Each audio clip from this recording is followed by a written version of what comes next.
a VTuber. Oh, that scuffed. Ah!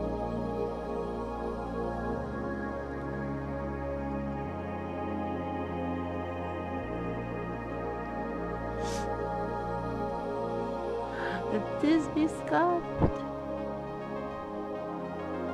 Also, I think the microphone sensitivity, like, decided, not work.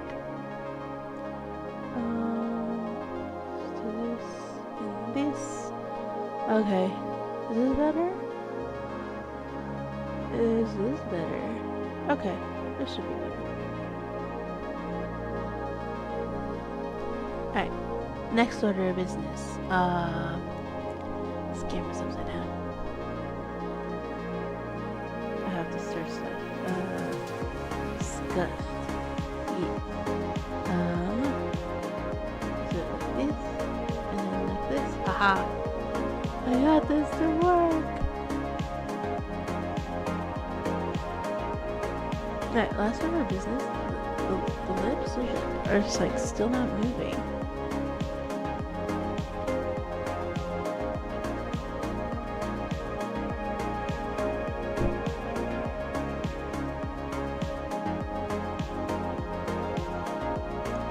I think it's angry because I'm not technically. So the letter. Oh, okay, I just turned it down. Haha. But no, it has nothing to do with how the thing picks me up. At least I don't think so. Now I'm looking. Okay. I think it's a little better. Okay. Better-ish. Good enough. Good enough. I'm not gonna struggle forever. It's also angry because the way that this VTuber works, it's a combination of what it picks up on like face cam plus my microphone because there's nothing picking up on the camera because I'm not in front of it. Because the reason for this, it's very angry. So it's like, I'm not gonna do what I'm supposed to. Sag. Okay, so magic stuff. So the card shop gave us these because I pre-ordered this and then I pre-ordered this.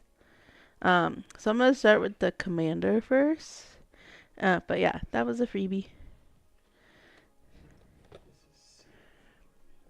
Oh, and Korag bought pre-release pack and he's kind of geeking out. You want to show? Yeah, we can show the box. Show the books. So this is what it looks like after it's open. So yeah, you've only scratched the surface. And yeah, he's already emptied it out. But yeah, that was what was inside. There you go. Yeah, books back. I'm gonna start with the commander deck, and then we'll go into the packs. Oh, right here.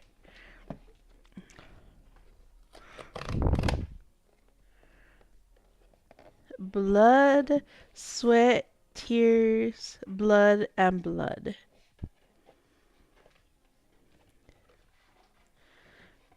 Alright, I'll pull her out. Trying to let gravity do some of the work, and it wasn't working. Alright, so that's pulled out. Pray at the altar. Battle your friends with most powerful creatures and spectacular spells in Magic's most popular multiplayer format. Join Clavileños' sinister ritual and sacrifice your vampires to gain a value. If they've been blessed by Clavileño himself, those vampires will be reborn as flying vampire demons, ready to sink their teeth into your opponents. A true believer to the core, Clavileño seeks the legion's progenitor god Aklatos.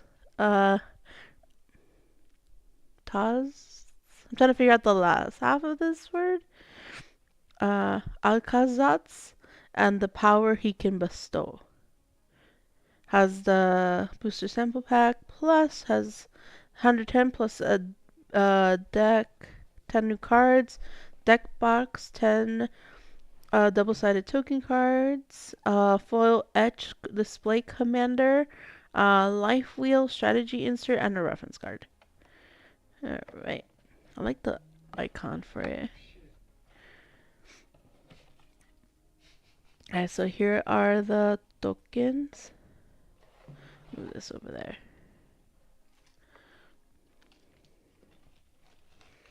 Alright, so the cards are right here.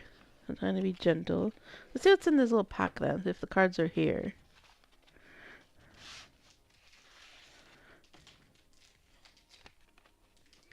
Alright, so here's the collector booster sample pack. Temptation. I want to open it. Wait a second. Oh, this is the box. Oh yeah, this is the box. And then here's the little life counter. It's the 40. We have full health.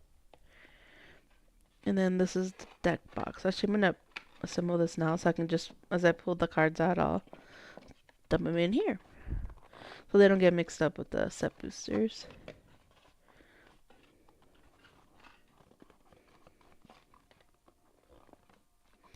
Good enough. Then we'll just pre-fold this. She's ready. Do I want to do a collector booster first or last? Last? Okay. So there's nothing else in the pouch. I put that on the side. I didn't realize it came with the collector booster samples. Please give me that, Angel. Thanks. Ooh. Can I show it on camera? So in his pre-release pack, it's Squirming Emergence. It's a foil sorcery. It has like a gold stamp on it right there. Sorcery, Fathomless Descent. Return to the battlefield. Target non-land permanent card in your graveyard of mana value less than your equal to or number of permanent cards in your graveyard. I feel that this would be really good for that pre-con pirate deck that has like that's based on your graveyard. Yeah, and I like the hat. That's a cool hat. Goodbye to Captain Jack Sparrow. Alright, back to this. Alright, so here's Clavileño. Alright, so this usually has like a poster, so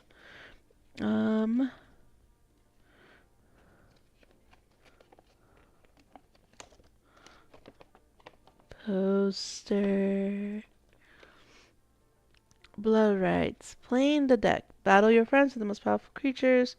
So this is what we just read on the back of the box. Then the rules on how to play Commander. Okay, straightforward. Cool art. Spooky. And then here's the little bit of the lore. Clavileño is the true believer's a true believer's true believer. A killer who sees himself as a mortal tool to be used for immortal designs. A cleric most comfortable in the field surrounded by enemies of the faith. Clavileño was the first follower of Vito, a fast for the Antifex Vona de Hilado. The Queen's Court in Alta Torreson filled the concerned murmurs. The high holy cathedral of the Church of Dust resounded with the condemnation of the heretics. Clavileños heard none of that consternation and instead filled his head only with contempt and holy fury. So he got mad at religion. Got it. Oh, just message. Whoever was that Discord? I can't see. And other paladins to hold their swords. When famine swept through the Alta Torreson, the queen ordered Clavileño to turn his blade on vampires. Disgusted and starving, Clavileño found a purpose in his own blood fast, to venture west and across the ocean. Hey, this is literally what could be a scenario for Dawn Trail, Final Fantasy 14. Lol. Um, Living there was believed to be someone of true faith who seeks to return order, glory, and purity to the Torrezon. Clavileño followed that revelation and has found himself among the ranks of the devoted, derided as heretics by the crown and the church. Following Vitos below Ixalan's surface, where their true god, Alcazatz, waits in his most chosen faithful with the gifts and revelations. Okay, cool. I know there's lore in this game, but there's so much of it that's like probably take me like ages to catch up. Is there anything else? So this is the arena stuff. Yeah, count life, enter tournaments, and more. Oh, this is the companion app that they've been pushing. And then talk to your magic store. How do you want to play? Oops, dropped it. Right. So let's get this card opened. If I can get it. I'm trying not to be gentle. Oh wait, there's a tab right here. Ha! Found the tab.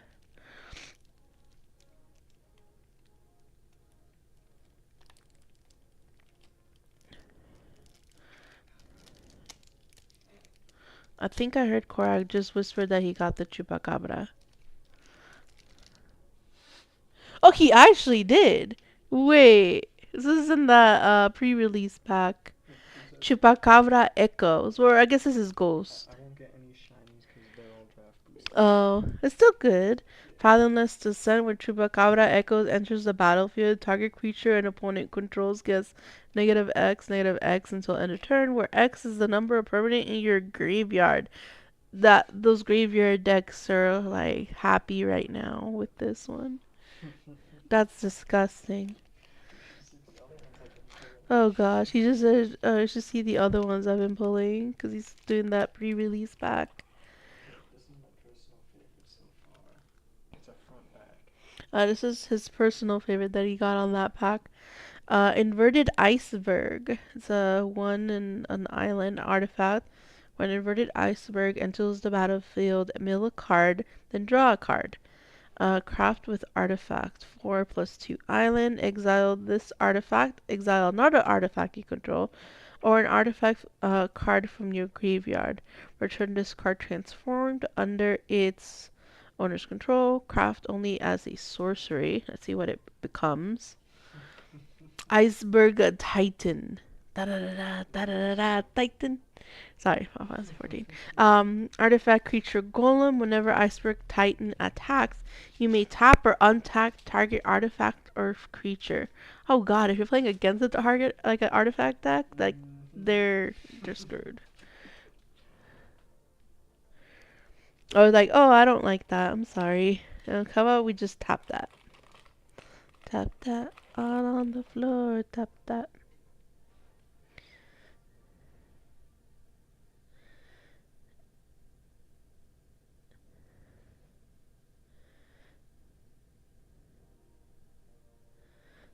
Uh, let's see. So I'm gonna pull out the lands. The lands are usually in the back, like the basic lands. So we got plains. Okay, here's the special land. So we'll leave those in. That's a special land. Okay.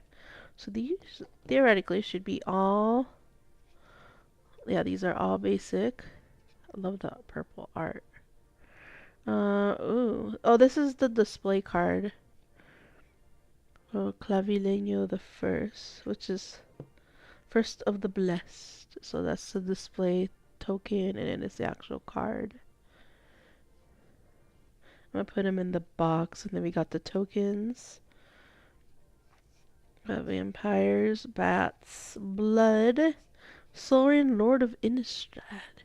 Creatures you control get 1/0. It's an emblem. The city's blessing. For my people, Hers the course a step to our future. Once blessed with such a connection, you are bound to your destiny forever. What the heck does that mean? Oh, it's a vampire. Does this like transform somehow? Probably. So you know I don't know this deck yet, and then that's just how to play Magic. That here, I'm gonna put this guy in here. I have the sleeves over at the other table, but I'll worry about sleeving this later. I'm fine, thank you. Alright, I'm gonna also put the basic lands in. I think I'm gonna do it. Let me face these the other way, actually. I'm gonna put that special commanders kind of as a divider for now, so I don't lose my spot, which are the tokens and the commander. Okay, so all these are the basic lands. And we got Carmen's Cruel Sky Marcher. So I'm gonna zoom this in a little bit. Give me a second. I can figure it out. Oh, I just took a picture. Trying to zoom in. Yeah. Right here. Hold on, hold on. Ah.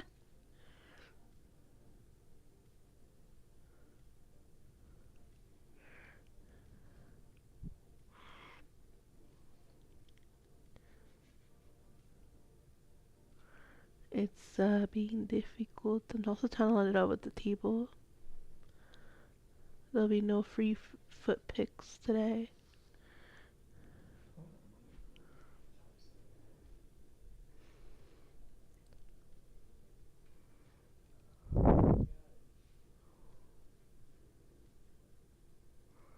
Okay, that should be good.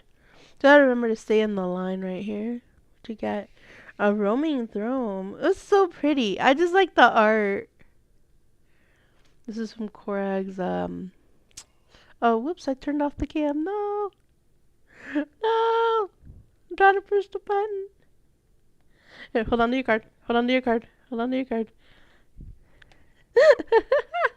I got too excited for the pretty art.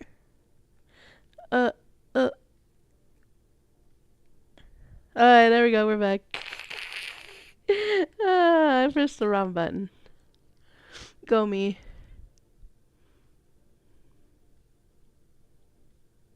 There we go. Alright, back to this. There we go. That's a roaming throne. Oh, I think it's upside down now. Ah. Hold on. I hate when it resets like that, and then I do dumb things like that. Go me. Let's see.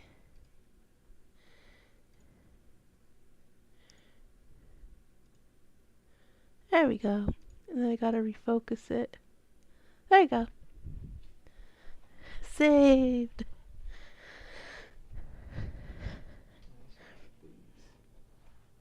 In the same pack.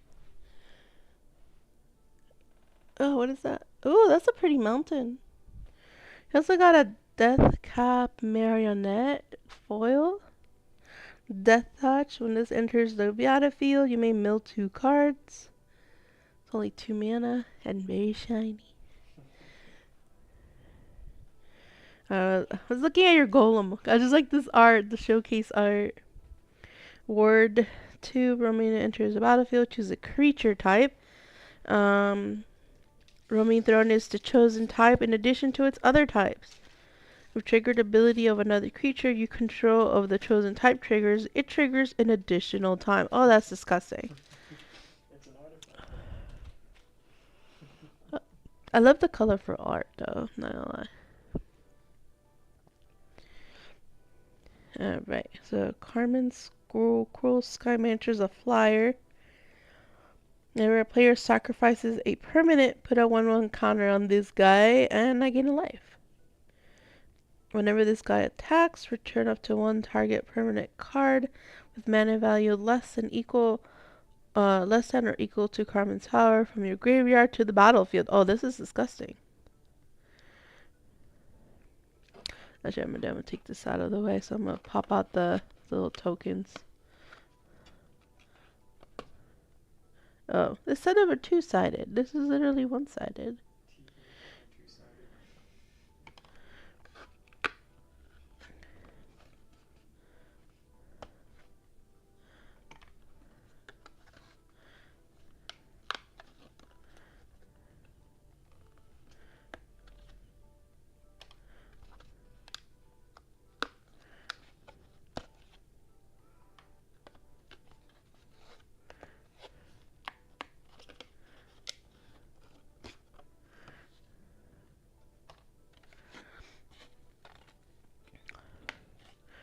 Finding these tokens. Okay, there we go. Last one. So we have unpacked the box. We have no longer need for the books. Just put this here so it doesn't get lost on the floor later.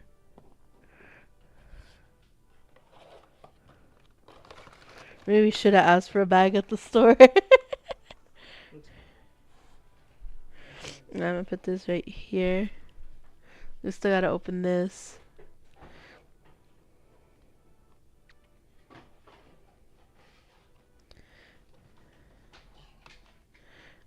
Martyr of Dusk, creature vampire. When this dies, create a white vampire creature token with lifelink. It's giving like angel deck vibes, honestly, but except with the word vampire instead. Exile target artifact or enchantment. If I cast a spell in my main phase, I can exile an extra one. That's only 4 mana. That's actually kind of gross. Did you hear that? All of these cards is pretty silly. Exile target creature. Its controller gains life equal to its power. Blood Artist. Whenever a blood artist or another creature dies, target artifact player, target player loses 1 life and you gain a life. Very life-giving duck. This is giving angel. Lifelink with blood necromancer enters the battlefield. You may return target vampire or wizard. Ooh, I like that as wizards. A creature graveyard to the battlefield. Ooh. Creature vampire soldier enters the battlefield. You draw a card and you lose a life. Yeah. Falconrod Noble, creature vampire noble, flying. Whenever this card or another creature dies, target player loses 1 life and I gain a life. It's worth $25. Indulgent aristocrat. See, it has a fountain. Very indulgent. Lots of blood. Lifelink, sacrifice a creature and pay 2 mana. You don't even have to tap this. Put a 1/1 counter on each vampire you control. Yeah, so you just get all those little tokens and yeah. A vampire knight or sworn vampire enters the battlefield tapped. May cast also vampire from your graveyard if you gain life this turn. This card doesn't go away. I like it. Village Rites. An instant additional cost of the spell. Sacrifice a creature and just draw 2 cards. This is like the, oh shit, I need more cards because my hand's empty or very empty type. Creature vampire card. Sacrifice a creature, you scry. Okay. Bartolome del Presidio. Legendary creature, vampire knight. Sacrifice another creature artifact, you put a 1/1 counter on them. This looks like one of those conquistadors. Cruel Celebrant. She's like very Queen of the Damned like artwork here. Whenever this card or another creature or planeswalker you control dies, each opponent loses life and you gain 1 life. I like her. As etchings of the chosen enters the battlefield, choose a creature type. Creatures you control of the chosen type gets 1/1. 1. Sacrifice a creature. Destroy target creature you control. Gains indestructible till the end of turn. You don't even have to tap, but you do have to destroy one. So that's still pretty damn good. Like, oh yeah, oh shit, you're coming with me with everything? I don't think so. And so you don't even have to tap, you destroy it. Other vampires you control get 1/1. Add 1 mana of any color in your commander's identity color identity. I like this. Except it costs you to cast it, so this is like a third, fourth turn type of card. Command of spheres. Add 1 mana of any color. Sacrifice this, you draw a card. This costs 3 to put it out though. Might switch that out if like other things aren't in here. Equipped creature gets 3/1. So it's 3 to put on the field and 1 to equip. Whenever the equipped creature dies, you may reveal the cards from the top. Reveal cards from the top of your library until you reveal a creature card that shares a creature type with it. Put that card into your hand and the rest on the bottom of your library in a random order. So does this become unequipped and you can equip it again later? Huh, that's something I'm about to look up the ruling for. Mind Stone. Add colorless mana or tap and pay 1 to get a card. Ooh, I like this one. You get 2 mana out of this one. You get both a white and a black. Plus you have to pay 1. That makes sense. Because you get 2, so you need to pay 2. That's pretty balanced. A Soul Ring. These are always good. Swifties! Equipped creature gets hexproof and haste.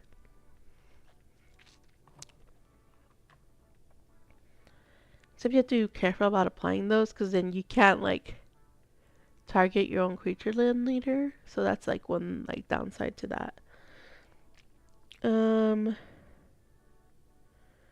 can add 1 colorless mana, or if you want a plains or a swamp, it deals 1 damage to me. This is like I'm in desperate need of land, but I have this, or something.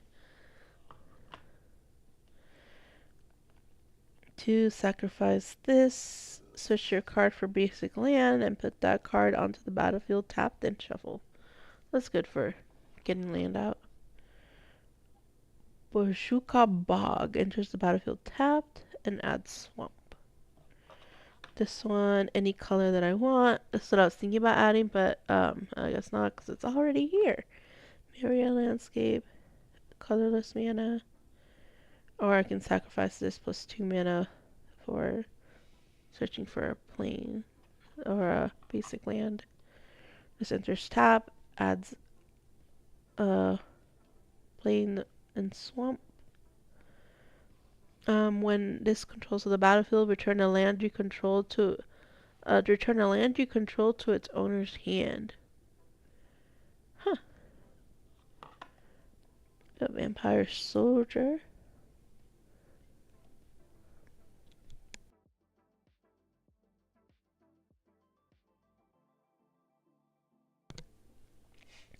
Charismatic conqueror and Spaniards. Vigilance. Whenever artifact creature enters the battlefield untapped, under an opponent's control, they may tap that permanent. So everything that comes in for an opponent is tapped. Yikes.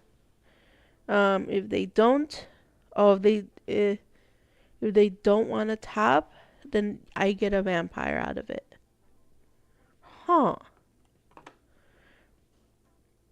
Fly. Whenever you gain life, put a 1/1 counter on this. When it dies, create X/1/1 vampire creature tokens where X is its power. Dang, it's like a bank of vampires. When March of the Canonized enters the battlefield, create X/1/1 vampire creature tokens with lifelink at the beginning of your life upkeep. If your devotion to white and black is 7 or greater, create a 4/3 white-black vampire demon creature token with flying. Damn.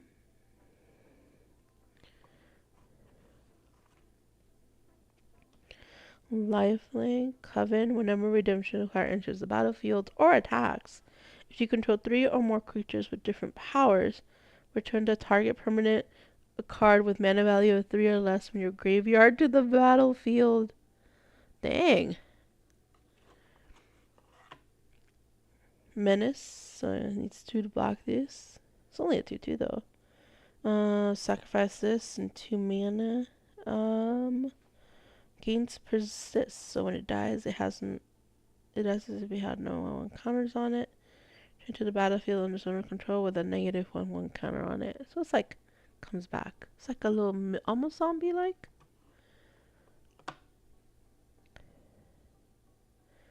Sacrifice another creature. Add 3 swamp.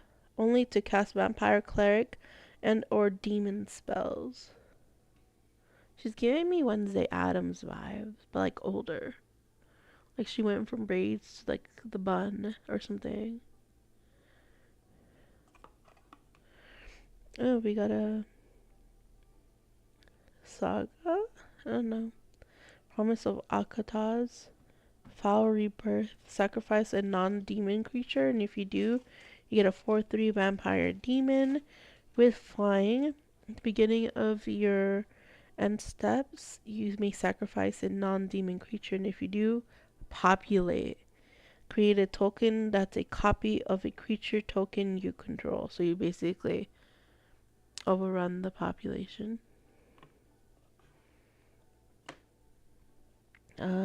Let's see. I really want to open this. Order of the Sacred Dusk. Create Vampire Knight. Creature. Convoke.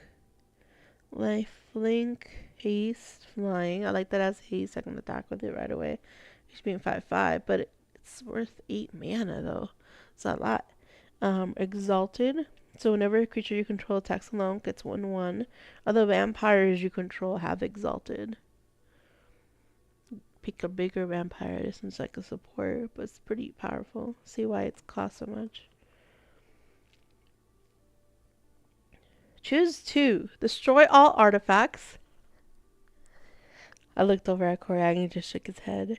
Destroy all enchantments. Destroy all creatures with mana value of 3 or less, or destroy all creatures with mana value of 4 or greater.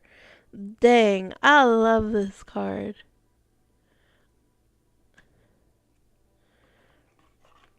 Kindred Boon. Enters the battlefield. Choose a creature type.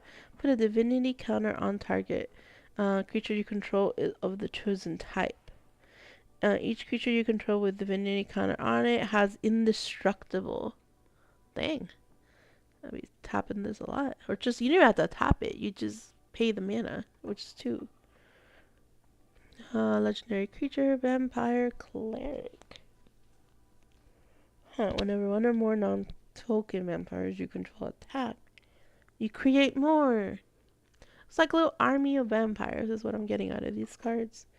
Radiant Destiny, Ascend. If you control 10 or more permanents, you get the city's blessing for the rest of the game. Oh, that was that one card. Radiant Destiny enters the battlefield. Choose a creature type. Creatures you control of the chosen type get the 1/1 as long as you have the city's blessing. They also have vigilance. No tapping here. Oh no, I got shiny version of this one. It's a welcoming vampire. Fly whenever one or more creatures with power 2 or less enter the battlefield under your control, I get to draw a card. Of course, I only do it once each turn, but you know, it's better than nothing. Ooh, I like the butcher. The old art used to have him like more close up on his face. I know I skipped ahead on this one, but yeah, it's fine. Blood gas, vampire spirit, blood gas can't block, so this guy's gotta be aggressive. Has haste as long as an opponent has 10 or less life. When land enters the battlefield under your control, you may return this guy from the graveyard to the battlefield. So this guy won't go away. I like that. A blood tracker. So a flyer, play 2 life. You put 1/1 counter on this guy. Oh, and one swamp. And blood tracker leaves the battlefield. Draw a card for each 1/1 counter on it. Damn. This is the butcher I was just talking about. Whenever this card or another creature you control dies, each opponent sacrifices a creature.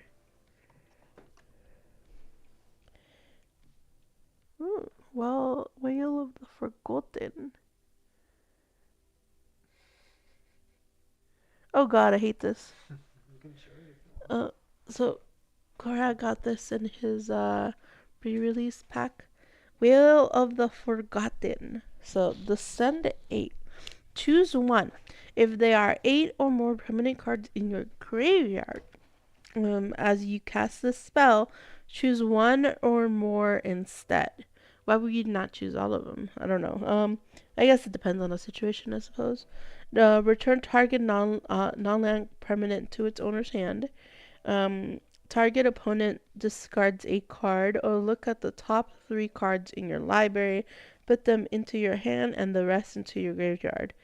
I would make sure I cast this when I have like 4 cards, 5 cards, so I have enough to just keep them. Because why would you put them in your graveyard? I guess if you find graveyard deck, that would work. I guess that's nice.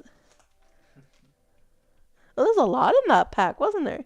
It's 15 cards per pack. Dang. Crack's having his own fun with the pre-release pack. When Champion of Dust enters the battlefield, you draw X cards, and X while you allow, where X is the number of vampires you control. This is a mid-gamer. When Cordial Vampire enters, when the Cordial Vampire or another creature dies, you put a 1/1 counter on each vampire you control. I think we bought counters. This needs a lot of them. Attacking vampires you control have Death Touch and Lifelink. I like it. Whenever a vampire you control dies, you may pay 2 life, and if you do, draw a card. The card's just called Damn. Destroy target creature. A creature destroyed this way can't be regenerated. It's like, damn, son, you out. Like, you're done. I like the name of that. It's simple. Just damn. Just damn. I'm like, these are starting to slide. Prana Liberator Malakir. I got Mythic. I got another one that's worth showing. Let's see. Uchbenbach, The Great Mistake. It's like a bunch of spooky skeletons, like the near raid where you got all the dolls and the ball. That's what it looks like. Oh, I got quite a bit to show off, actually. Legendary creature, Skeleton Horror. Vigilance and Menace has the Descend to 8, where you can do shit. Return this from the graveyard with a finality counter on it. Activate if there are 8 or more permanent cards in your graveyard and only as a sorcery. So this shit don't go away. It comes back. First strike deals combat damage to a player. You put a 1/1 counter on each attacking creature you control. Damn. Oh, that's scary art. It's like spooky. Let me zoom this in a little bit more. There we go. Squeezy blood.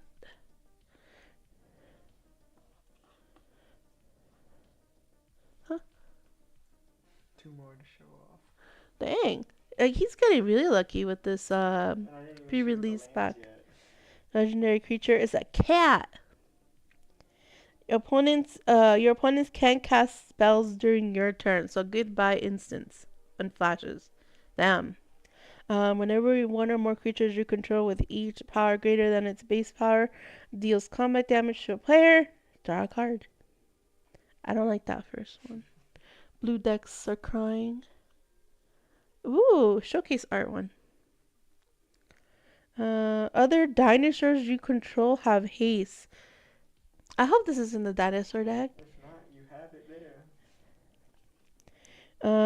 When Palani Balani, yeah. Balani Hatcher enters the battlefield. Create 2/0/1 green dinosaur egg creature tokens. At the beginning of combat of your turn, if you control one or more eggs, sacrifice an egg, and then create a 3/3 dinosaur creature token. I like this. It's a dinosaur. This one's definitely worth money. Ooh. It's a front back and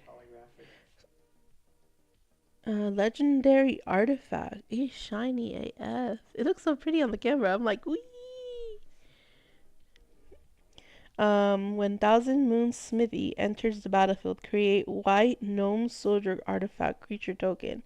With this creature's power and toughness are equal to the number of artifacts and creatures you control. And or.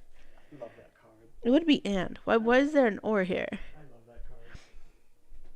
Look at the back. At the beginning of the pre-combat main phase, you may tap 5 untapped artifacts and the creatures you control. If you do, transform this dude. And this turns into Barracks of the Thousand. I'm just like messing up the vampire deck back here. Shiny. Oops, I dropped it.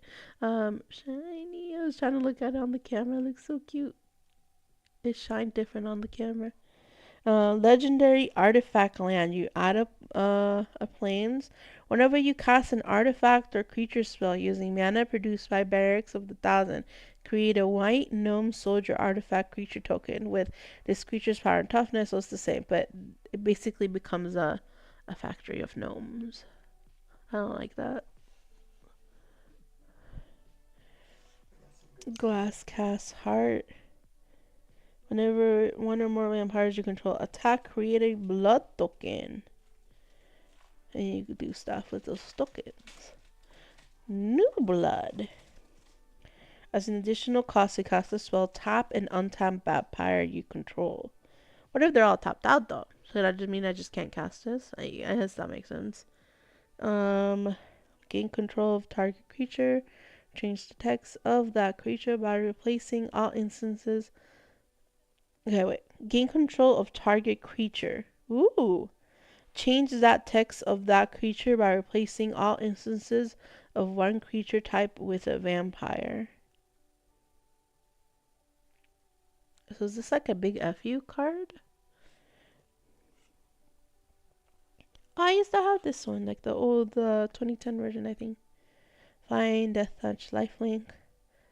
Equal to 1 plus the number of card types among your cards and your opponent's graveyards. So if they have like a potpourri of creatures, like this card is OP. Olivia's Wrath. Each non-vampire creature gets -X until the end of turn, where X is the number of vampires you control. Damn. Olivia Engie. Pact of the Serpent. Choose a creature type. Target player draws X cards and loses X life, where X is the number of creatures they control of the chosen type. It would be the vampires again. So it's like almost a dupe of the other one. A vampire shaman.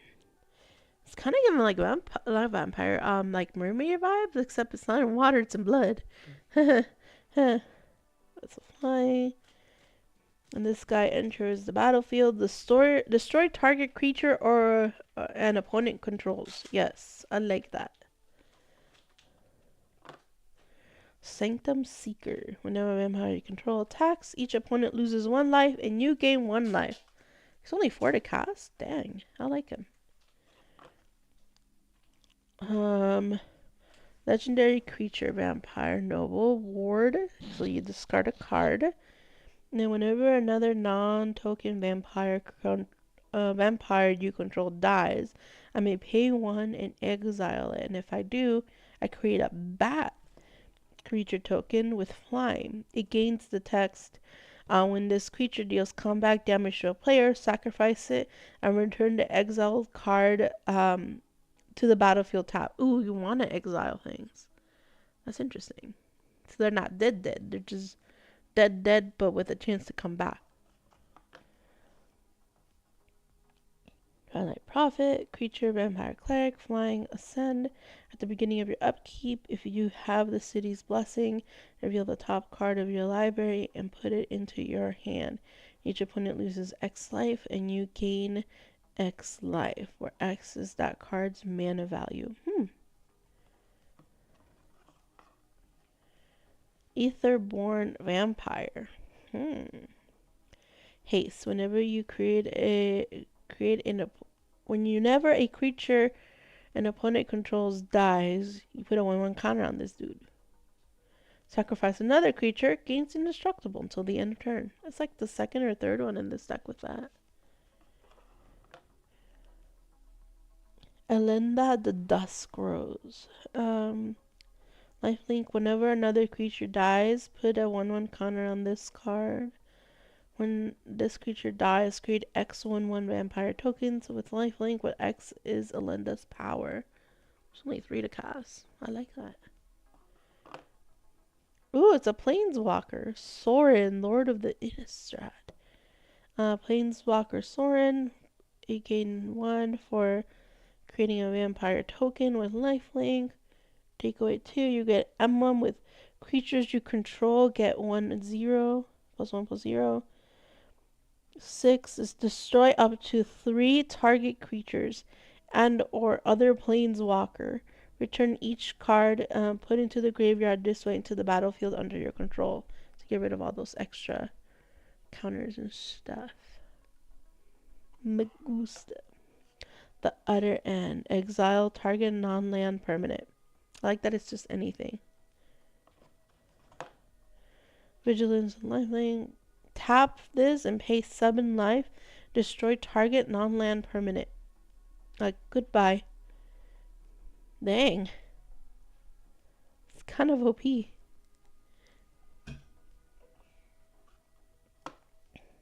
Blade of the Blood Chief. Whenever a creature dies, put a 1/1 counter on equipped creature. Of equipped creature is a vampire. Put 2 +1 counters on it instead, and I want to equip it.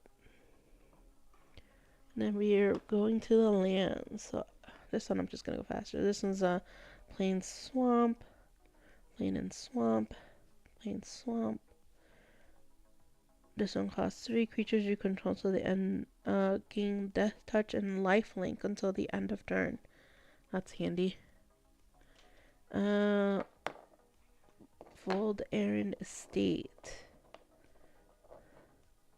Pay 1 life, tap this. Add 1 mana of any color. Interesting.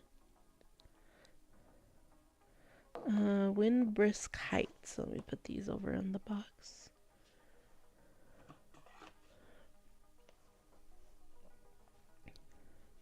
Hideaway. Interest Battlefield. I like this. Path to Ancestry. Interest tap. 1 color of the commander's identity. Rogue's Passage. Pay 4 and tap this. Target creature can't be blocked this turn. Ooh. When you build up this really big, scary creature. Like, nah. Or if you get your commander to 20 damage or 21 damage and then just go straight for the jugular. Secluded Courtyard. Let's choose a creature type. When this comes in. Spend this mana only to cast a creature spell of the chosen type. Ability. Oh, so you just tap this. Okay. Kind of restrictive. Activate only if you control a swamp, which would happen with this. Temple of the False God. Tap, add 2 colorless mana. Activate only if you control 5 or more lands. This is a later card. Claim territory, into the battlefield, choose a creature type. And then, oh yeah, select that other one. So yeah, that's the last one, and the rest were basic. Alright. Collector Booster Sample Pack.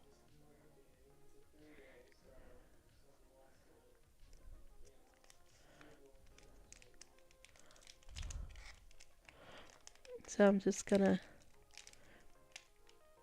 I'm trying to be gentle.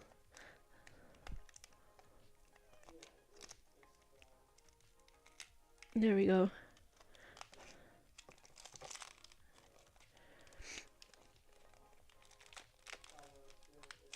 The side of the plastic here like got stuck to the side, so I can't get the cards out. So I have to figure out a way to break that seal.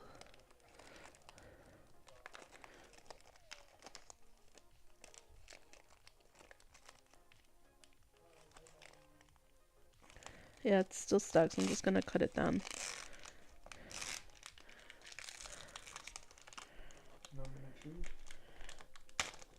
Yeah, so this little tab right here was like stuck to the back of this. I couldn't get like pull them out.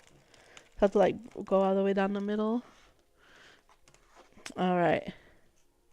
Let's see what this collector sample pack is. All right, turning this around. Oh, it's just one of those cards on the top. Uh, not even a token. I got excited. All right. Echoing Deeps. Land. It's a cave. You may have Echoing Deeps enters the battlefield tap as a copy of any land in a graveyard, except it's a cave in addition to its other types. Or add one colorless mana. Interesting. I'm sure there's situations for that, and I love the little dinosaur. Ooh, he's just got a foil. Zoyowa Lava Tongue. He's a goblin warlock. Legendary creature. Shiny. And at the beginning of your end step, if you descended this turn, each opponent may discard a card or sacrifice a permanent. Zoya deals 3 damage to each opponent who didn't.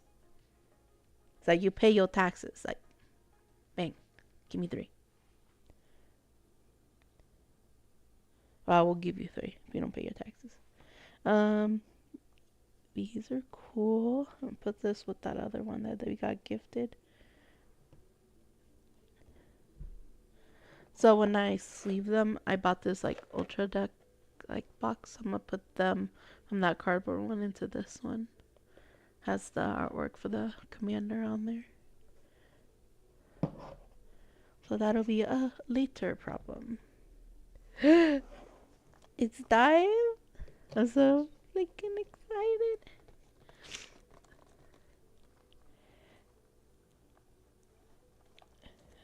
Alright. I should have grabbed the box cutter, but you know what? This is fine.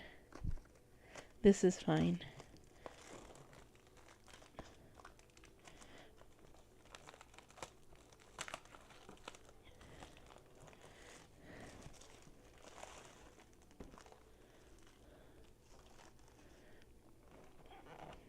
Alright, 1 in 12 boosters includes a Jurassic World card. So we're getting a lot of dinosaurs. So I'm gonna zoom out so yeah, you can see the whole box. And then set boosters. Alright.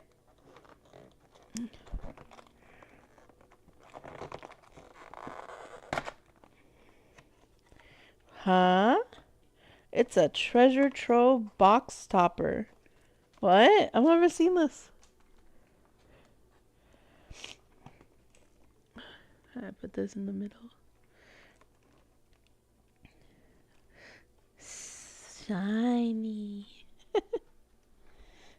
Alright, I'm curious about this.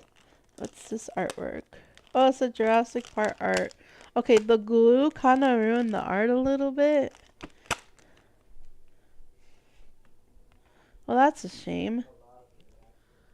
That's like a big thing of glue right there. This better be worth it.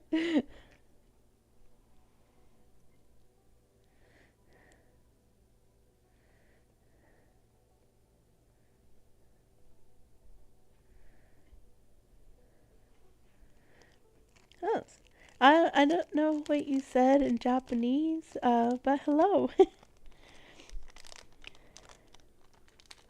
Alright, so I'm opening up this card Whatever this is.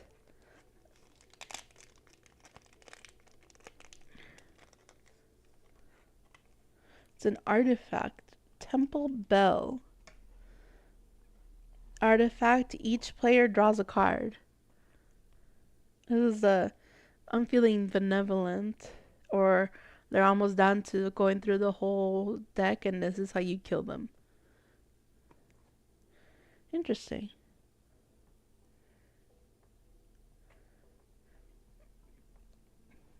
I still hate that they put this thing of glue right here though. Like, there's no way to like pull it off or anything. I don't like that.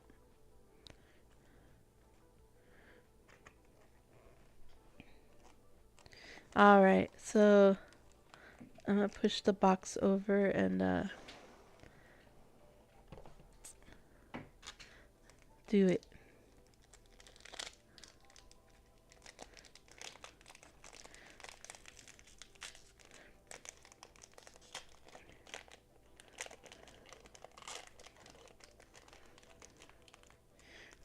Alright, first pack.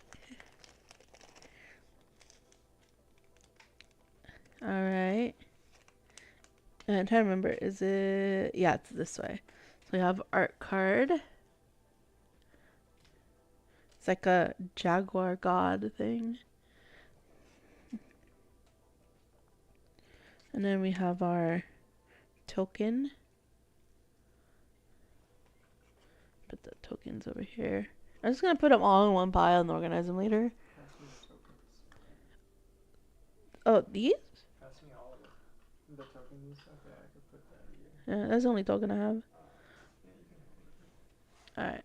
Alright. First one. It's an island. Ooh, it's pretty. Full art.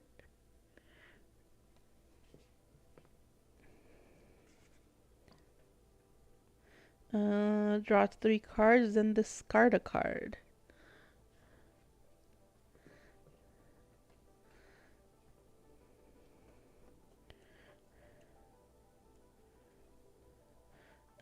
Artifact equipment, deconstruction hammer. Equipped equipped creature gets 1+1 and 3 and tap. Sacrifices this artifact. Destroy target artifact and enchantment. It's only 1 planes to cast too. It's pretty cheap.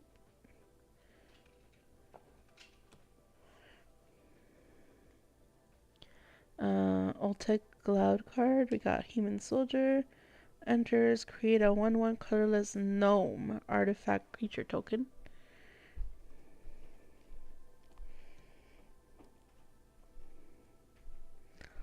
Old Tech Archaeologist. Hey, it's Indiana Jones. Choose the battlefield. Return target artifact card from your graveyard to your hand. This is definitely artifact deck material. I'm gonna start cooking. Ooh. Cora's about to start cooking. Like literal cooking. Mythic Drought. When it enters the battlefield or is put into a graveyard from the battlefield, you draw a card and you lose a life. Can we get to the spicy ones? Insect Horror, Death Touch, Descend. I like that as Death Touch. I'm always a fan of the Death Touch.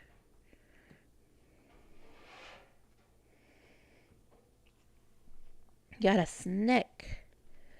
One and tap this, and then sacrifice this card. Return target creature card from your graveyard to the battlefield with the finality counter on it. Wow. I have those counters. This is a 2-sided. Deep Cavern Bat. We have a bat. Flying lifelink. Deep Cavern Bat enters the battlefield. Look at a target opponent's hand. You may exile a non-land card from it until Deep Cavern Bat leaves the battlefield. It's a good way to stall. Alright, so this is a 2-sider. It's an artifact. Enters the battlefield, scry 2. Craft with artifact. So this becomes a golem. Whenever this card attacks, target attacking creature without flying gains flying until the end of turn. Oh, this gives flying to someone else. Oh, that's handy. Alright, so we're getting to the last ones.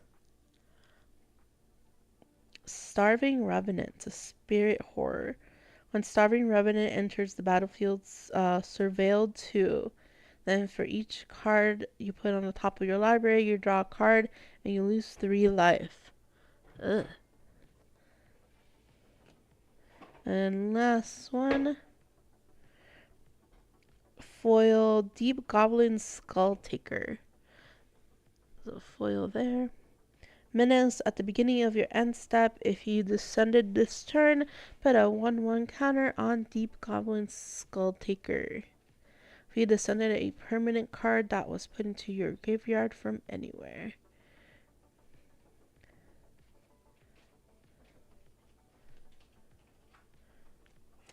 Alright, pack number 2.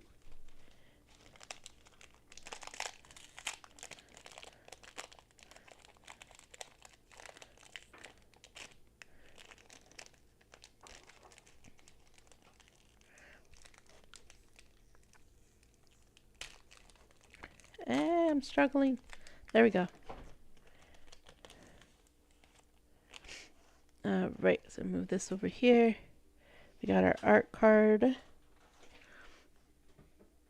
So it looks to be someone riding a dinosaur that's eating like a creature or a bug. Alright, and then this one is a copy card. It's a token for it to be a copy for anything else.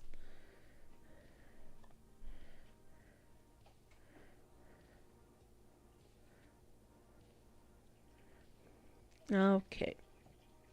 See our land. Hidden Volcano. Enters the battlefield tap. And it's for mountains. I should keep a silver pile for at least land.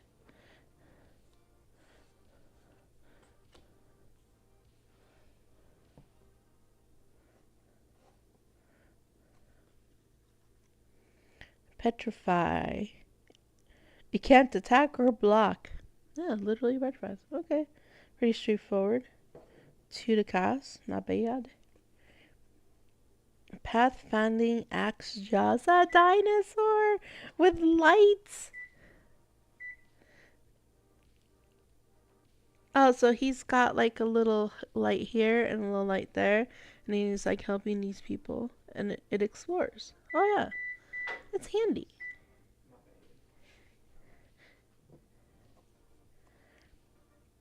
Disturbed Slumber. You got this really creepy eye right there. This is nice. Until the end of turn, target land you control becomes a 4/4 dinosaur with reach and haste. It's still a land. It must be blocked this turn if able. It's a very aggressive piece of land.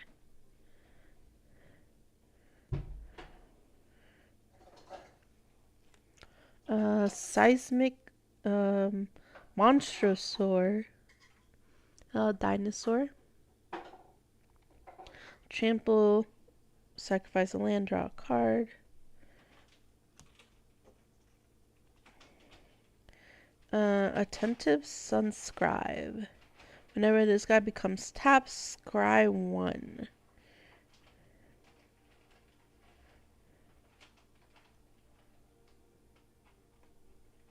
I think the art, like I'm seeing, like I was trying to figure out what it was doing, but it's like literally scribing or writing down the whatever it's writing down. Ooh, we got a blue-green mermaid, merfolk. Whenever a creature you control explores a land card, you may put a land card from your hand onto the battlefield tapped. Whenever a creature you control explores a non-land card, you put a 1/1 counter on this card. Cute. Sorcery, draw 2 cards, and discard a card unless you attack this turn. Oh, I got that one. That's a fun one. Gonna two-sided there. Self-reflection. Create a token that's a copy of target creature you control. That's only 6? And flashback. I can cast this from my graveyard. That's disgusting. Alright, so this is a Master's Guide mural. This is... I'm trying to figure out this art. It looks like a rock type thing. The Master's Guide mural enters the battlefield. Create a 4/4 white and blue golem artifact creature token. And then it becomes... when you basically tap in and it's a golem factory.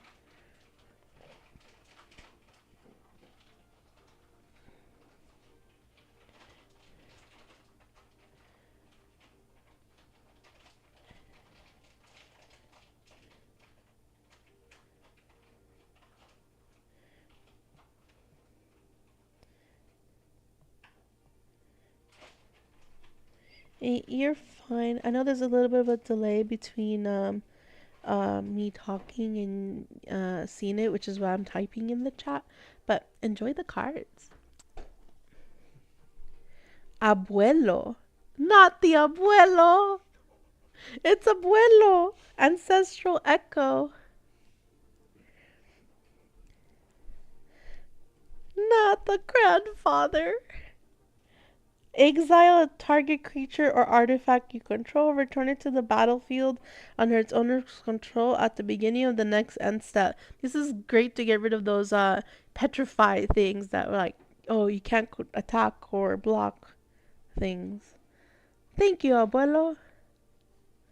Alright, let's see what this rare one is. Hualti's Final Strike. Target creature you control gets 1/0 until the end of turn. It deals damage equal to its power to target creature and opponent controls. Oh, so if they have like a 30/30, oh, too bad. You're taking 30 damage from yourself. We go again.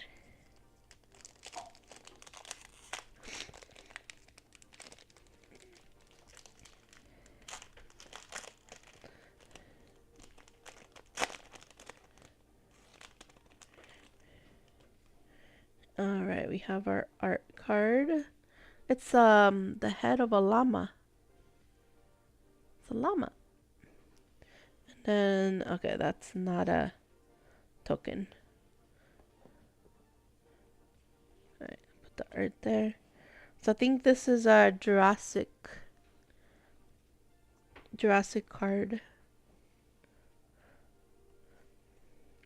Yeah, another island. Very pretty. Ooh.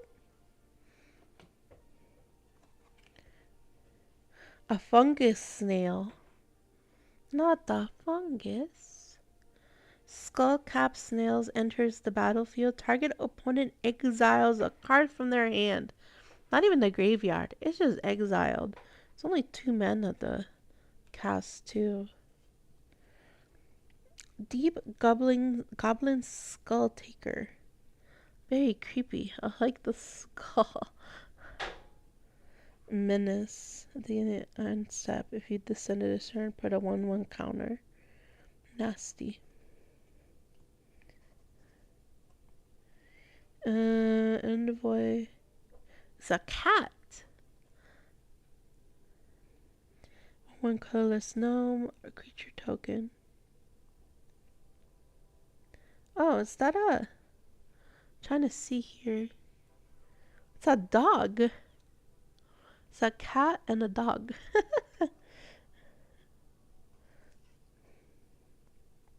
That's another cat. I think I might be making a cat deck if I keep getting cats. I got a few cats you can use. Enters the battlefield. Yeah, it's a lot of cats. I got a cat warrior from I got a cat warrior too. Iron Paw? That's one of the ones I got. Yeah, I got one.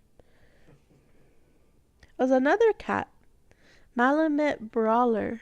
It's another cat. That's attacking creature and trample until the end of turn. Dang. Like all those runes. Belligerent Yearling. Trample. Whenever a dinosaur, this is a dinosaur card, enters the battlefield under your control, you may have Belligerent Yearling's base power become equal to that creature's power until the end of turn. See, the thing is, though, it doesn't raise the defense, so anything can almost kill it. It's only two defense. See, this one is Scytheclaw Raptor. It's another dinosaur. It looks like he's screaming. It looks like PogChamp. Pog.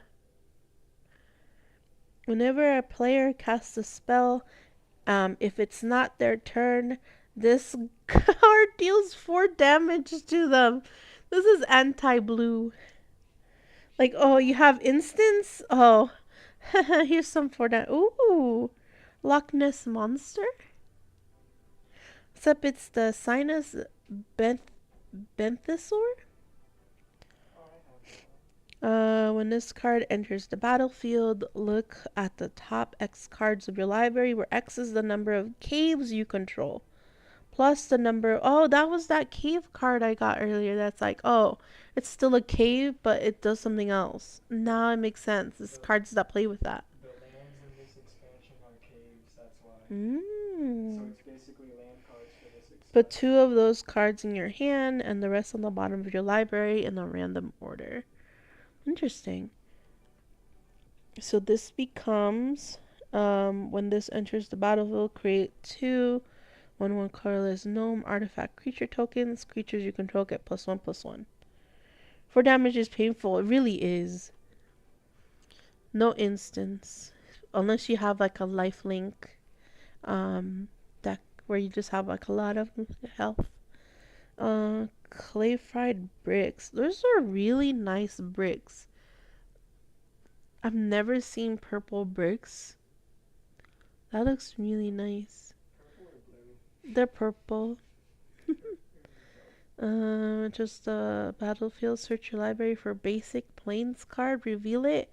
Put it into your hand and shuffle. You gain 2 life.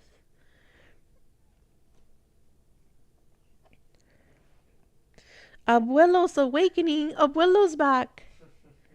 Not the abuelo again. Those who don't know Spanish, abuelo is grandfather. So it's like all the Spanish speakers are like, not abuelo.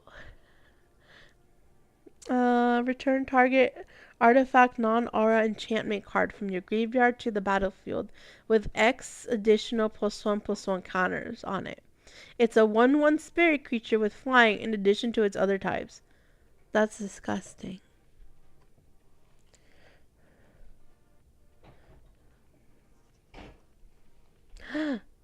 Aerobatic leap.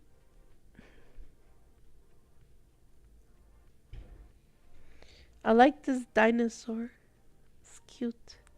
Like, dinosaur creature gets 1 +3. 1/+1/+3. I like that it has defense. A lot of the times you get a lot of power, but not defense. So I appreciate that. And gains flying until the end of turn and then untap it. This is actually helpful. Especially if you're defending. I like this. I'll put this with this pile. And then Eldrazi Conscription. Oh, this is one of those reprints. It's an enchantment. Eldrazi Aura. Enchant creature. Enchanted creature gets +10, +10.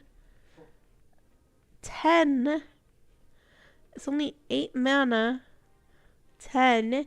And trample and annihilator too. So whenever it attacks, the defending player sacrifices 2 permanents. It's like bang. 2. That's crazy. This card is crazy. Did you see that? +10, +10.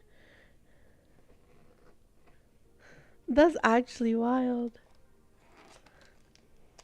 No, that was Landside's pack. Eldrazi? No, Wilds. Oh. Bad joke.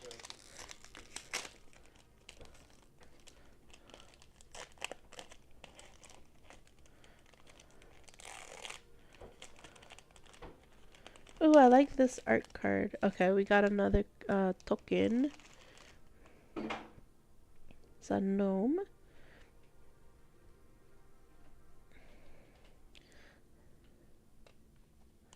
And then we have art this way. It's a little pterodactyl here. Got like Incan or Mayan pyramid type. And like this is giving me, it looks a lot like Chile. Like with the Andes mountains. Like Machu Picchu. Sort of reminds me of. Oh, these are upside down. So the art card was upside down. Try not to spoil it. Okay. Ooh, it's foil forest. You know what I should be doing? I should be sleeving some of these. Where are the clear ones? I'll get it. It's Yeah, I'm already next up. to your multicolored thing. I'm gonna grab this. Yeah, I was using it for my double-sided ones.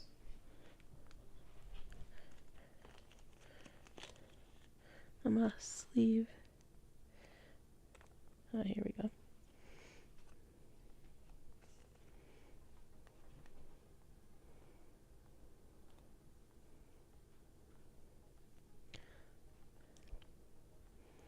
Oh, this sleeve is a little on the tight side.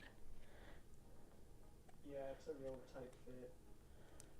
I guess because if you're trying to double sleeve them later, they kind of have to be. Yeah, it makes sense. I guess. I'm gonna put the other foils in.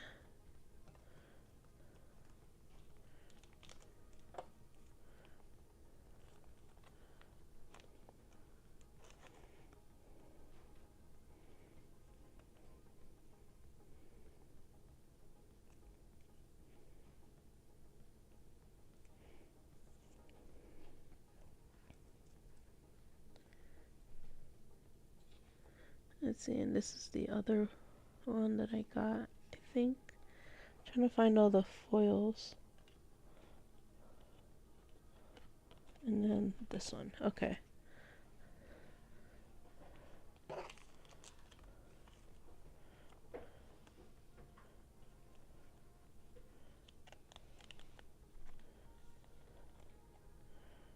I did not expect a foil land.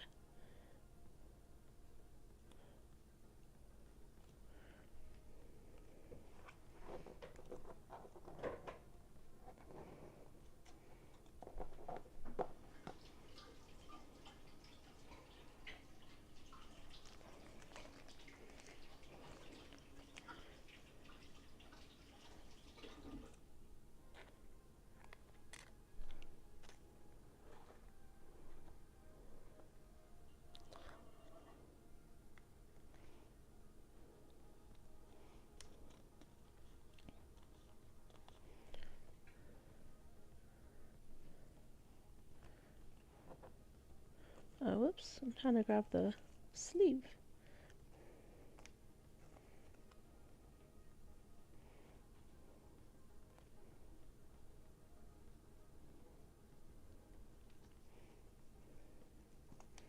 Trying to put the sleeve on.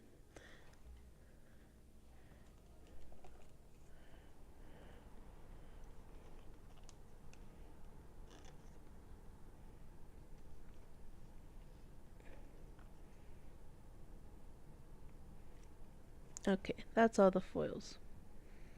And now I have my sleeves. Now, over the edge, destroy one target enchantment. Target creature you control explores, then explores again. After look up, okay, reveal the top card of your library. Put that card into your hand if it's a land. Otherwise, put a 1/1 counter on that creature. Then put the card back, put it into your graveyard, then repeat this process. That's kind of broken, don't you think? Hmm? For the exploring? What? Um, Basically, if your top card is a land, you get to put it out. Yeah. And if not, you put a 1/1 counter on the creature that triggered the exploring. That's kind of crazy.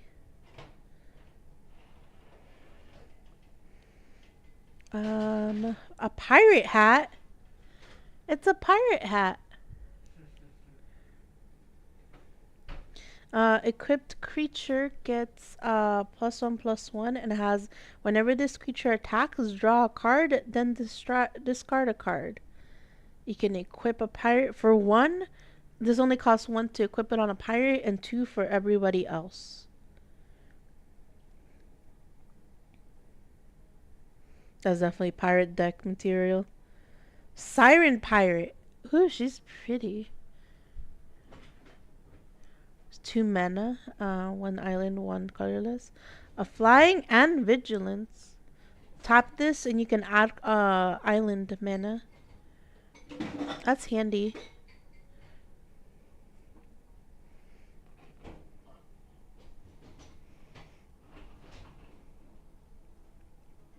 It really does. Like all the lands for this um expansion so far look like movie posters. Since we have the where did I put the land? Right here. We have this, and I've only got an island.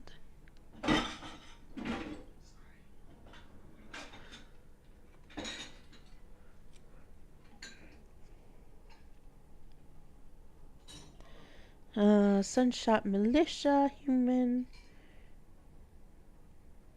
So we got the wizard, and then we got the warrior or melee. Huh, interesting. We got a spelunking. So he's exploring into the cave. You can see the heads there. When spelunking enters the battlefield, draw a card and you may put the land card from your hand onto the battlefield.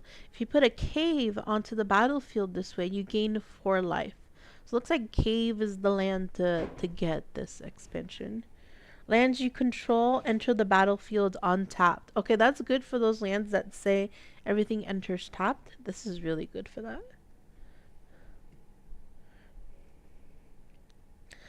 Glimpse the core. Sorcery.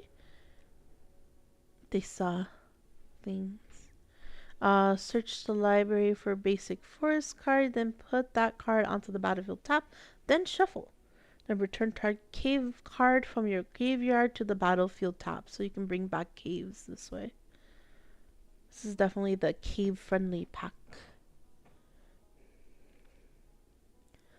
Human Scout with double strike. When this card enters the battlefield, it explores. We like exploring. See after what it does. Like, good grief. We got showcase art. Descent is a really fun mechanic Is nowadays. Quint first board of Gisath a dinosaur? He's so cute. So he has haste. It's only 2 mana at the cost, and he's a 2/3. It's really good. Um, when Insquint Firstborn enters the battlefield, you may pay 2 mana. When you do, target dinosaur you control deals damage equal to its power to another target creature. That's pretty good. He would be a good commander, I think. Because he's only 2 mana, so you can easily cast him in and out. I'm gonna sleeve him.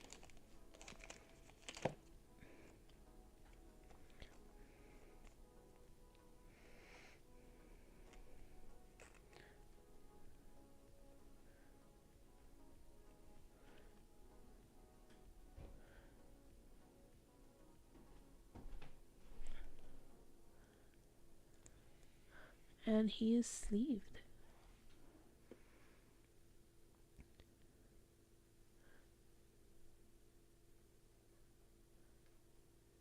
turn off this light because all the lights in the house turned on. Oh, I got the elephant! Quandrous Quand!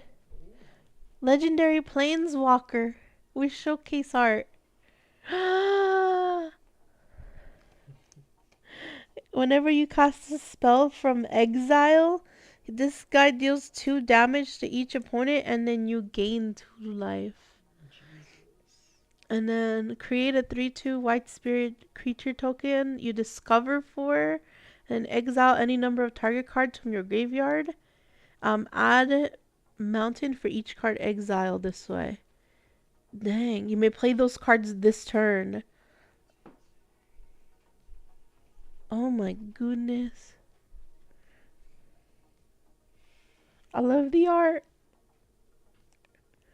OMG. This has been a very good pack. Legendary artifact equipment. Tarian Soul Cleaver. It's very much like a mermaid triton. Trident. The equipped creature has vigilance. Whenever another artifact or creature is put into the graveyard from the battlefield, put a 1/1 counter on the equipped creature. That's disgusting.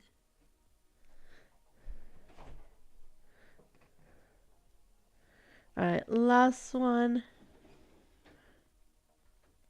Etali's Favor. Oh, she has like a sword. Okay. Enchant creature you control. When Etali Favor enters the battlefield, discover 3. Enchanted creature has +1/+1 and has trample.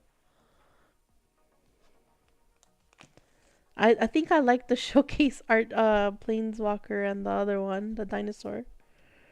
That only costs 2 mana. This is a good pack. This was a very good pack.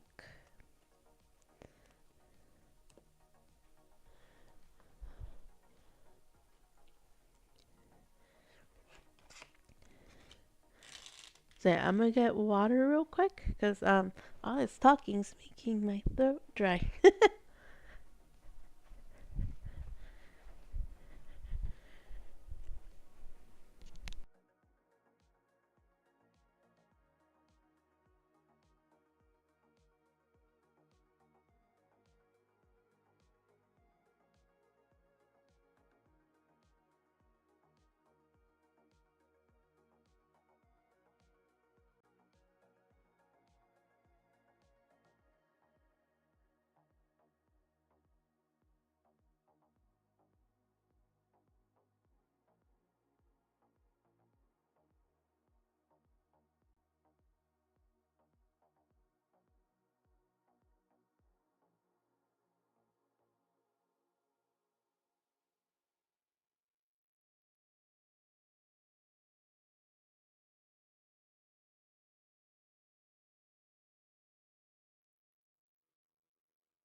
Alright, so this is pack number 5.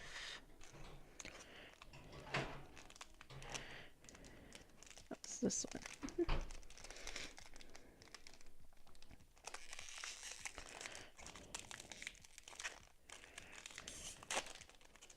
There we go.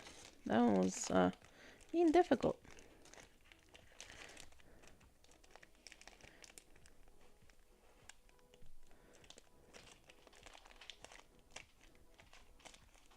Oh, I saw the bottom.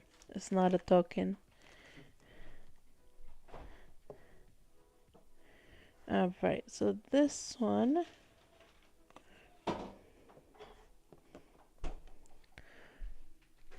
She looks like a dancer from Final Fantasy 14.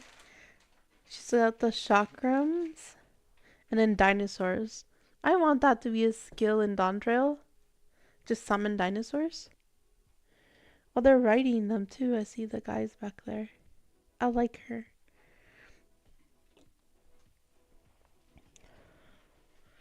Ooh, we got shiny cave, foil cave.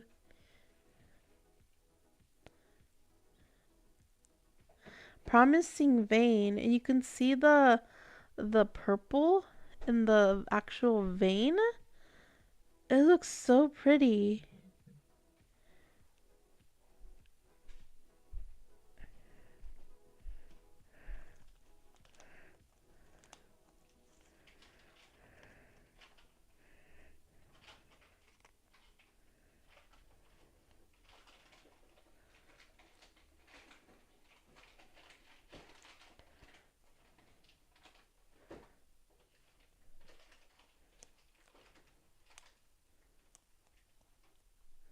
Ta-da. Has 2 shiny land in a row. Daring discovery. Up to 3 target creatures can't block this turn. Not you, you, and you. Bye. Just no. I like that. It's 5 mana though. It's kind of expensive, but it does have discovery on it, so it kind of justifies it. Buried treasure. Ooh, add 1 mana of any color is really good anytime. And then you can go discover 5 as well. And there's only 2 to cast it. Oh, you have to sacrifice it though. I would rather pay the 5 and do the discover if I'm gonna use it for this. It's like a turn where it's early enough. Plundering pirate. Looks like he's escaping the lava or the magma that's spilling. If I were him, I'd run faster. Whenever a plundering pirate enters the battlefield, create a treasure token. It's an artifact with tap. Sacrifices artifact to add mana of any color. I didn't know the treasure tokens did that, or at least some of them did. Huh. I need to revisit treasure tokens. Hermetic Nautilus. Look how pretty that is. Shiny. No, not shiny. Okay. Vigilance. 2 mana. Hermetic Nautilus gets +3, -3. That's becomes a 1/1. That's interesting.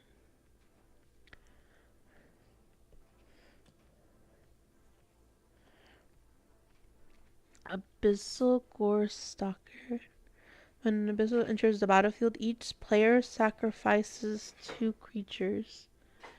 I don't know how I feel about that. Unless I have like a lot of tokens, then that would be fine. But this is scary. Unless you have like nothing on the field, and the other opponent does, then that'd be really good too. Then it's like, oh, can't sacrifice. I have nothing.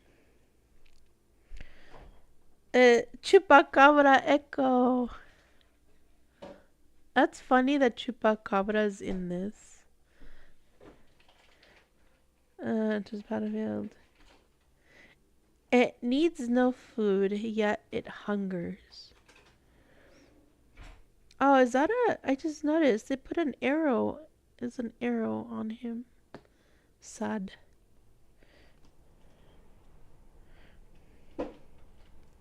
Malamet Battleglyph. Oops. Choose target creature you control and target creature you don't control. If the creature you control enters the battlefield this turn, put a 1/1 counter on it. Then those creatures fight each other. I should have named this Fight Club. Reminds me of that one fairy. The one that's like a popular commander? I can't remember its name right now. Explorer's Cache. Enters the battlefield with 2+1/+1 counters. Creature you control with a +1 counter dies, and put a 1/1 counter on Explorer's Cache.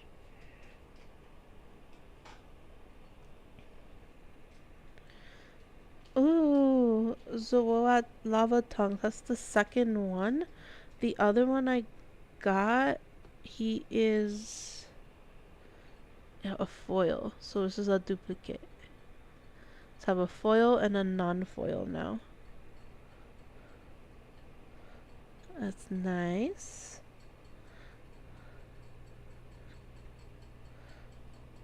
Then he's also the showcase art. Roaming Throne. Ward 2. Roaming Throne enters the battlefield. Choose a creature type. Its chosen type in addition to its center. If triggered ability or another creature you control, it triggers an additional time. Let's see this one. We got foil, staggering size, and we have one more left. Instant creature gets +3/+3 and gains trample to the end of turn. Oops. I need to better grip them so I don't drop them.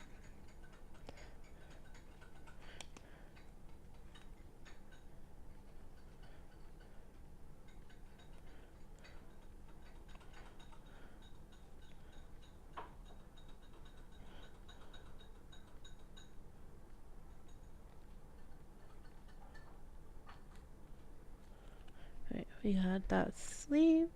One more. Narfi Betrayer King. A legendary snow creature. Zombie wizard.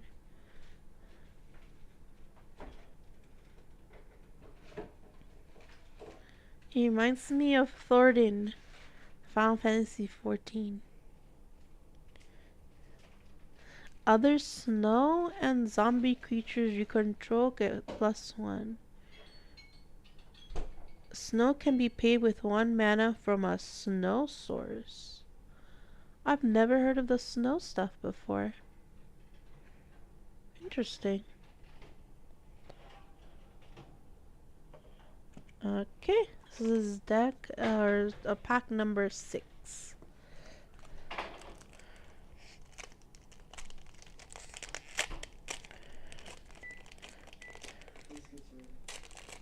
Yay!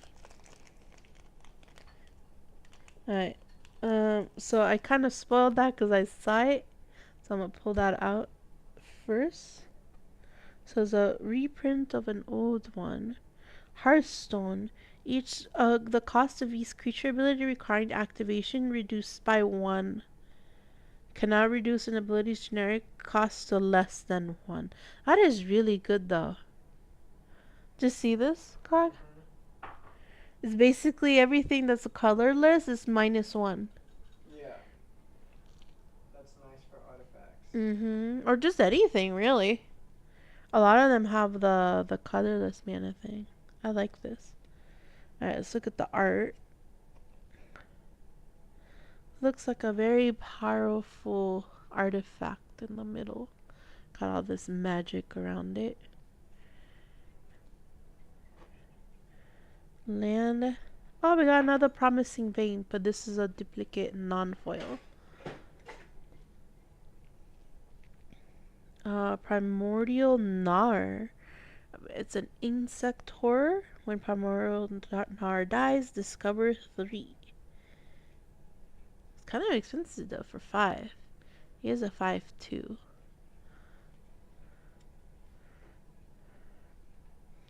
Shipwreck Sentry. We got a pirate. She's very pretty. I like her. I think that's an axe. Yeah, it's an axe. And she's a defender.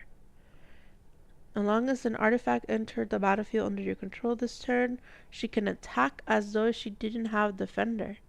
That's handy. Especially because she's a 3/3 and she's only 2 mana. I like that.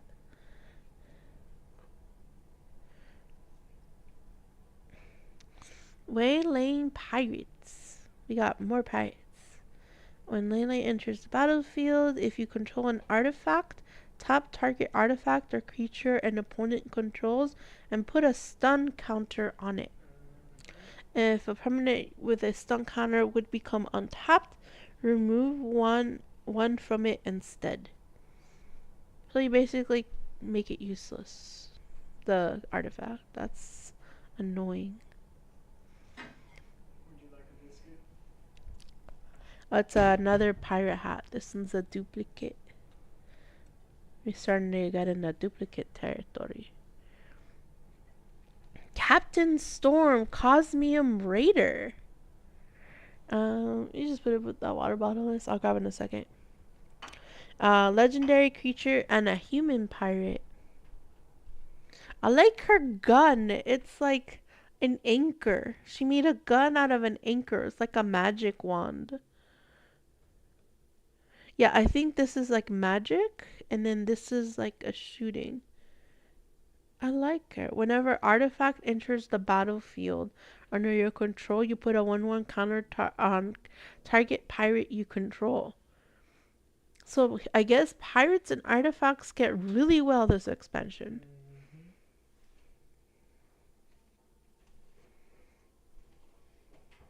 Mm-hmm. Swashbuckler's Whip.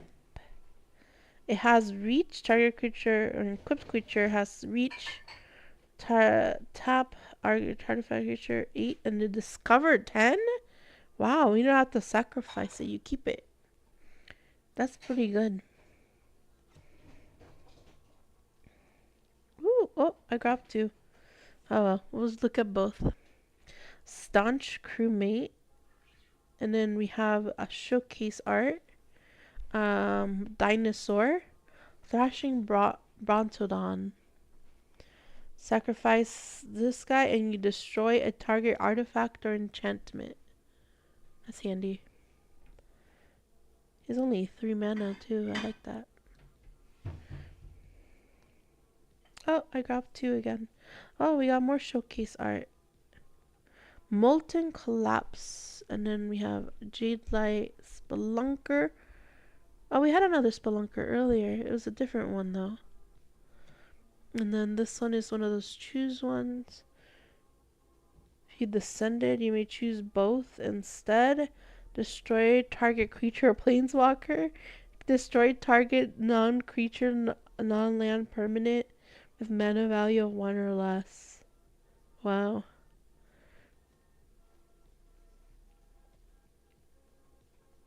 And we got Skull Scap Snail. This is also a duplicate, except this one's foil.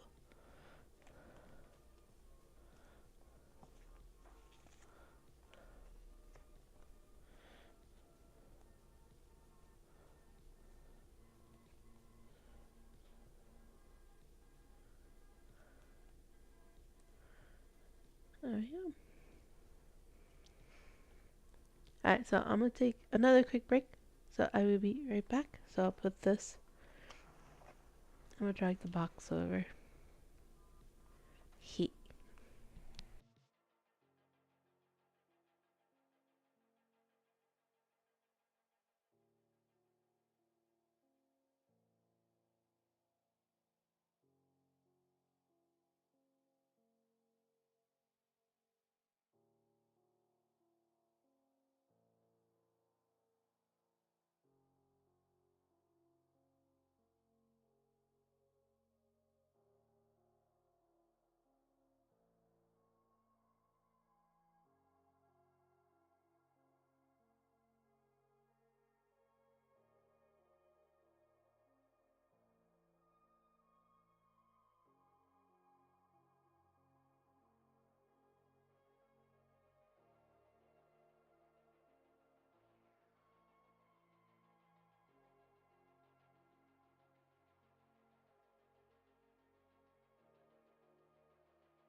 Korag made me biscuits. These are homemade and they're very good. They are not homemade. Don't you lie to people. You made them at home, did you not?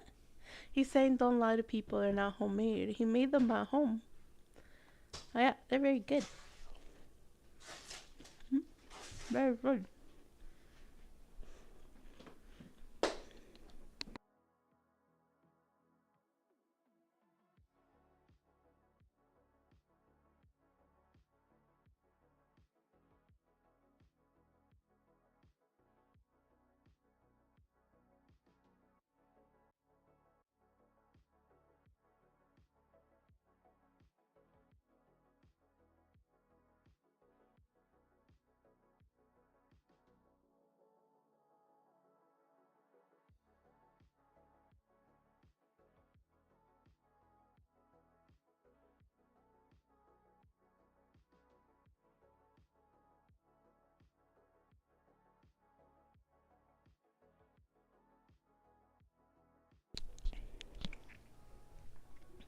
Okay, I ate one of those biscuits. I actually already ate two. There was three of them.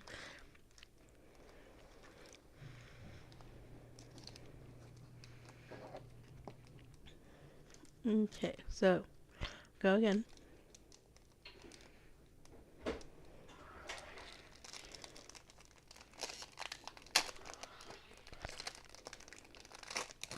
We got dinosaur.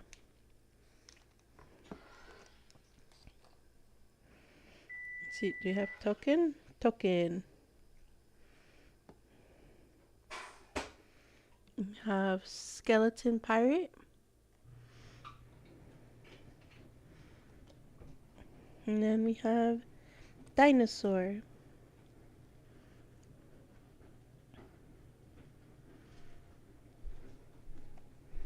He has like armor, a collar or something. He's definitely a domesticated dinosaur.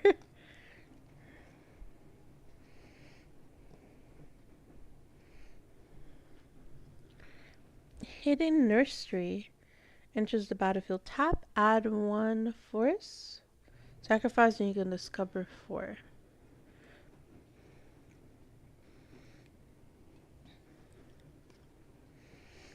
Screaming phantom. We have a spirit. Flying. Whenever screaming phantom attacks, you mill a card. So top card goes into your graveyard.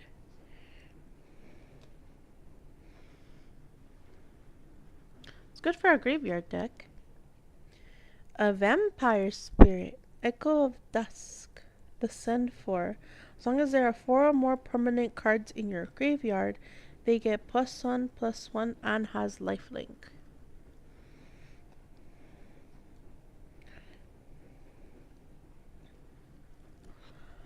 Blood Rage Mycoid. It's a fungus.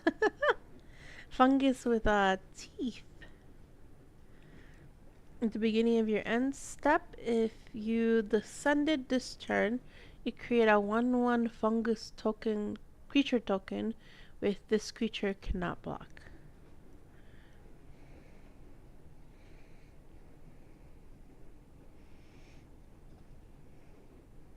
Yeah, they do. Ooh, I like the art of this. Death Cap Marionette. It's like a skull with the mushrooms on top. At first I thought they were flowers. This is cool. Then we have like the tentacles. There might be roots. But it looks like an octopus too. I like that a lot. Death Touch enters the battlefield. You may mill 2 cards.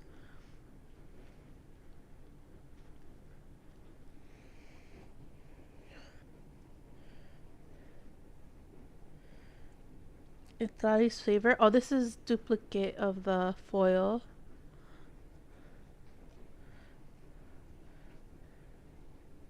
Colossadactyl.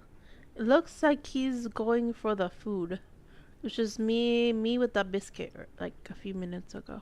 It's a dinosaur with reach and trample.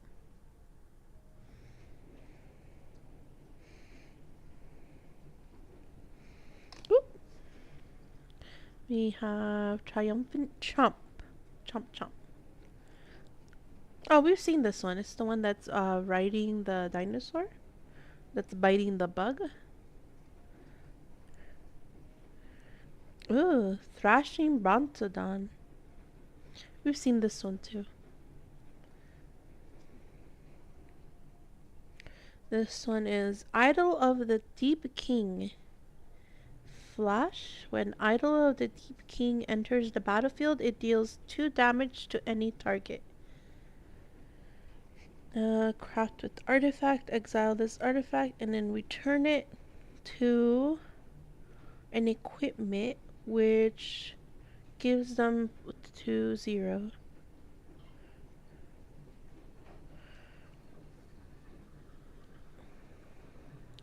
Glata Stampede Tyrant. He is 8 mana at the cost.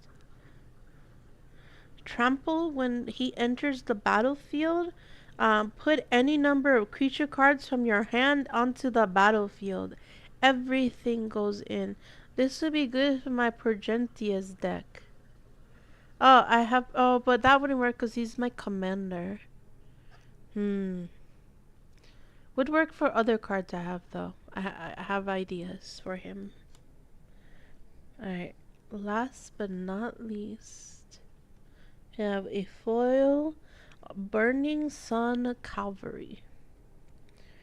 Whenever this creature attacks or blocks while you control a dinosaur, Burning Sun Cavalry gets +1/+1 until the end of turn. I like the effect on the lightning. Like pew pew pew.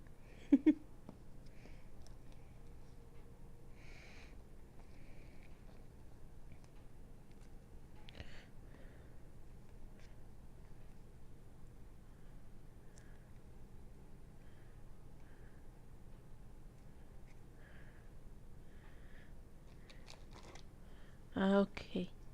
This is pack number 7 or 8? I lost count, I think. Ooh, I like this art already. Alright. We have... Okay, so there's no token.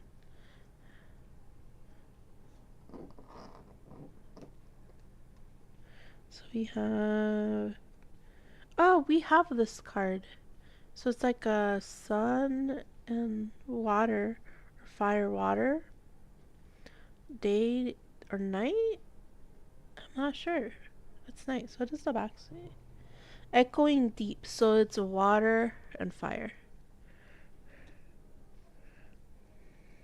We got shiny cave. Hidden volcano.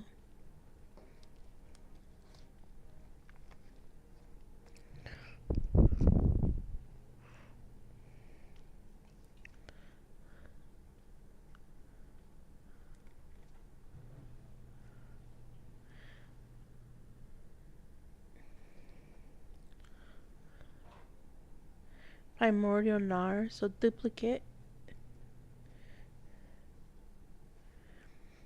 Skull Cap Snail, also a duplicate. We're starting to get into a duplicate territory. Deep Goblin Skull Taker, also duplicate, because I remember talking about the skeleton. Calamitous Cave In. This deals X amount of damage to each creature and each Planewalker, where X is the number of caves you control plus the number of cave cards in your graveyard. So like everything that's out or been out or milled. Interesting. I had 1 mana of any color. I remember I saw her before too.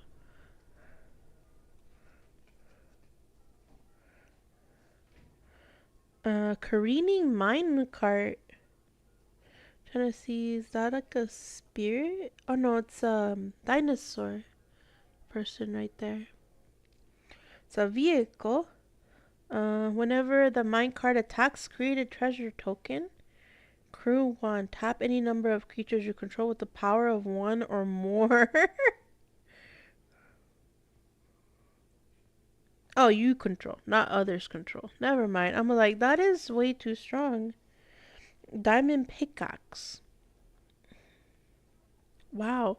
Indestructible. Only 1 mana. Um, equipped creature gets +1/+1 and has whenever this creature attacks, create a treasure token. And then, whoops, 2 mana to equip.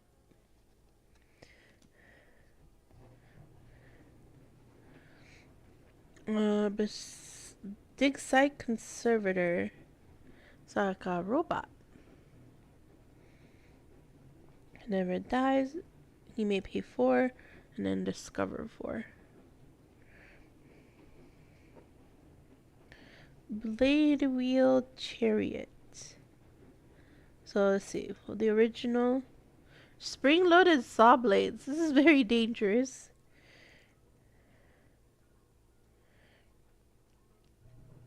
With artifact. Okay, so when it enters battle, it deals 5 damage to target topped creature an opponent controls. Oh, that was attacking. That's too bad. 5 damage. Bye. That's horrible.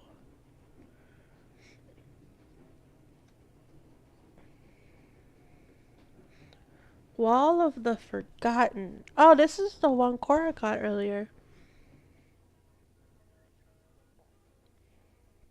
It's crazy that it's only 2 mana.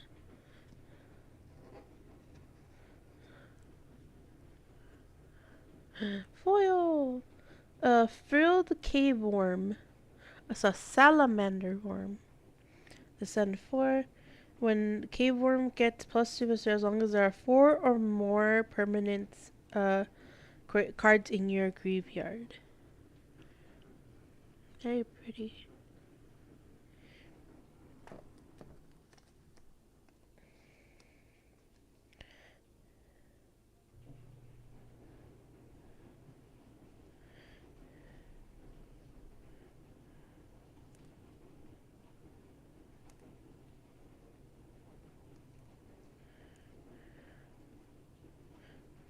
Oh, I was gonna put this in the foiled. And then last, it's a land, Forbidding Watchtower. It's from the X series or 10. Adds white to your pool or becomes a white 1/5 white soldier until the end of the turn. Still a land. The land over here.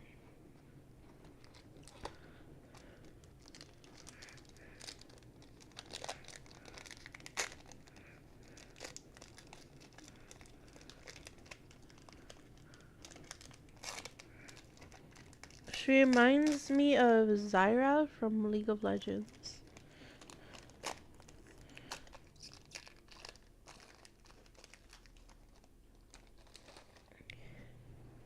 Alright, and then this. Oh, token.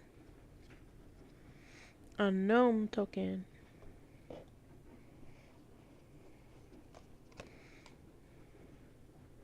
Definitely a mermaid or merfolk.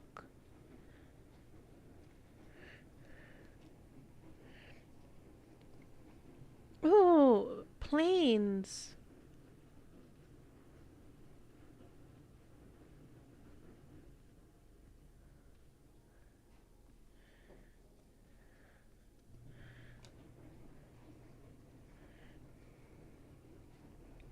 Cosmium Blast.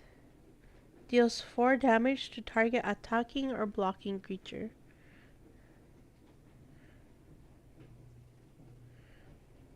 Ancestor's Aid. Abuelo? Target creature goes +2 and gains first strike until the end of turn. Then you create a treasure token.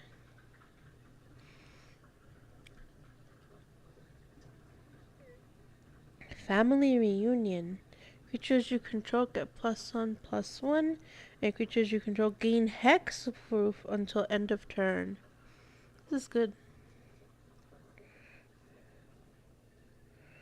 Glorifier of Suffering. This is creepy.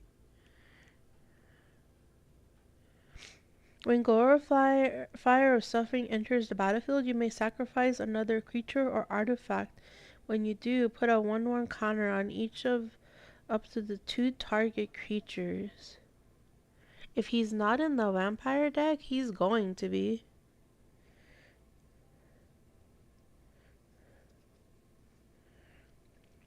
Malamute War Scribe is another cat. Which is a battlefield features you control get +2/+1 until the end of turn.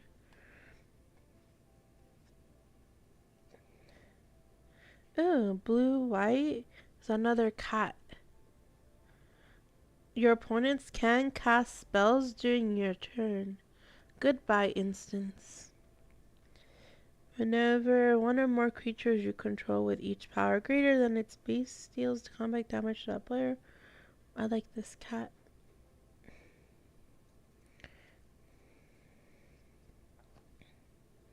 Might of the Ancestors, a very ancestor-friendly pack.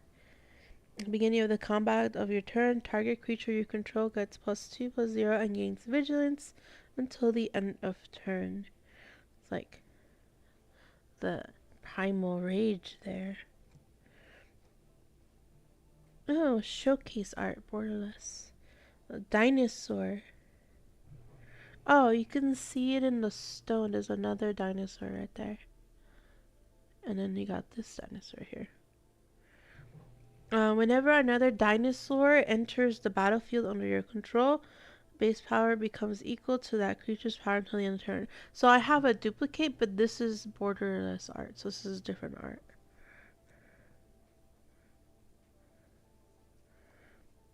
Ooh. Uchenbach, the Great Mistake.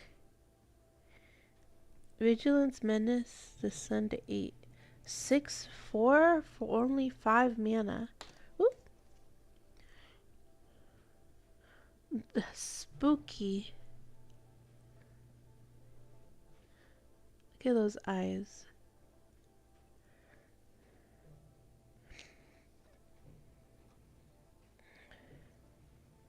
Then we have Fabrication Foundry, duplicate. Glimpse the Core, foil, duplicate, but this is foil.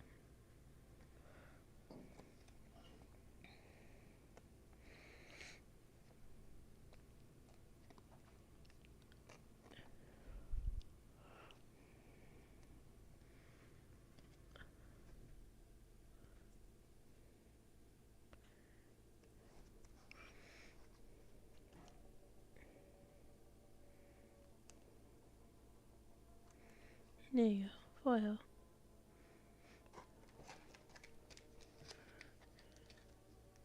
Hey Pika! So for those of you on YouTube, I am also streaming on Twitch. So if you come say hello to someone you don't see on chat, it's probably the other streaming service.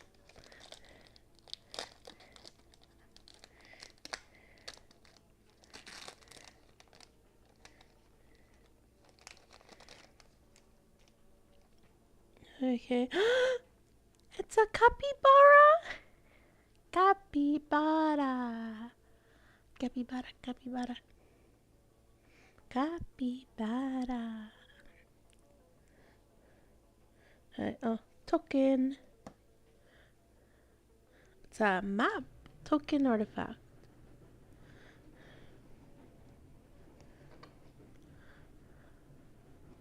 Capybara. This is gonna... I like him.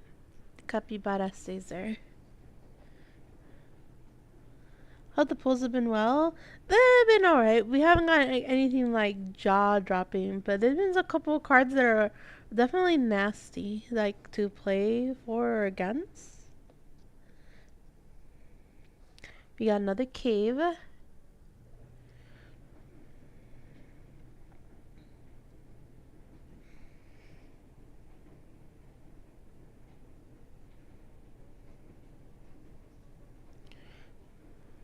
Mineshaft spider. I need mountain. I need to kill this with fire. It's a Spider with reach. Oh, we've gotten this before. Because that's the mill too. So right now, so I put some chicken in the oven in the kitchen and it smells really good. Fungal fortitude. The the fungus, the mushrooms taking over. Looks very scared.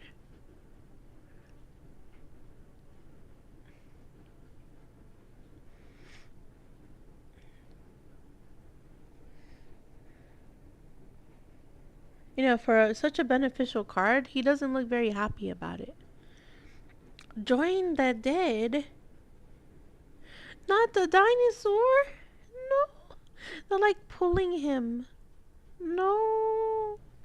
It's target creature gets -5/-5.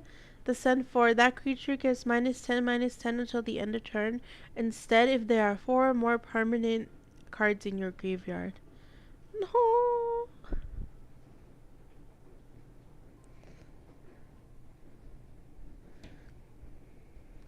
A good friend of mine turns out to be super into MTG.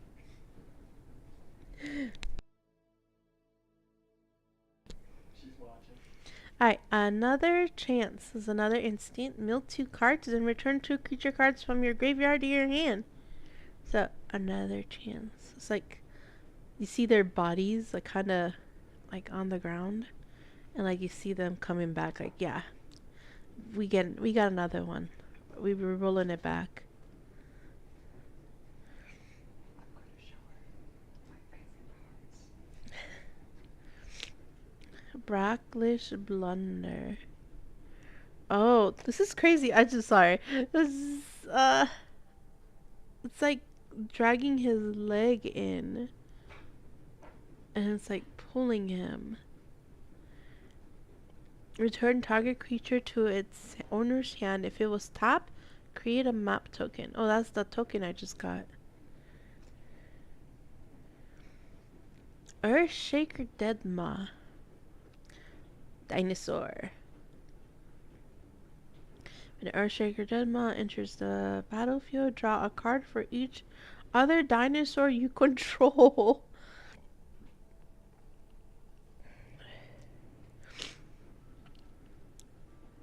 Ooh, red green dinosaur, legendary. Oh, he's a little baby, because you can see its mom's legs. All right there. It has haste. When this card enters the battlefield, you may pay 2. When you do, target dinosaur you control deals damage equal to its power onto another creature. It's a baby.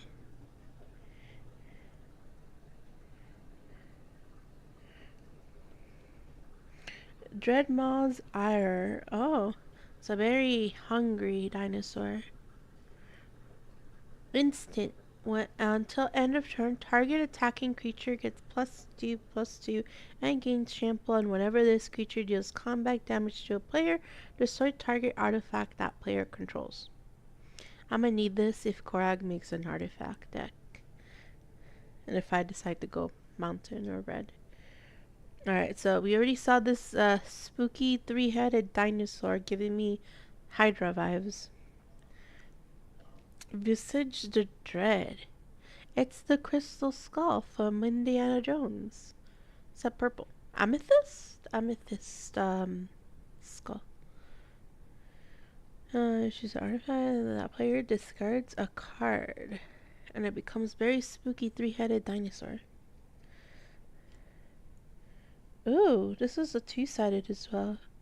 That's very pretty. Like, this is fashion.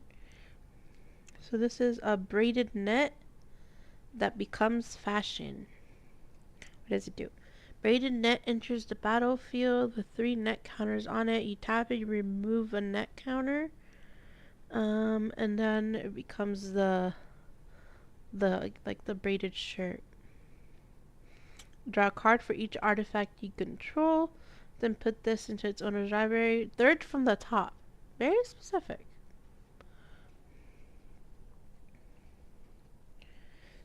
Alright.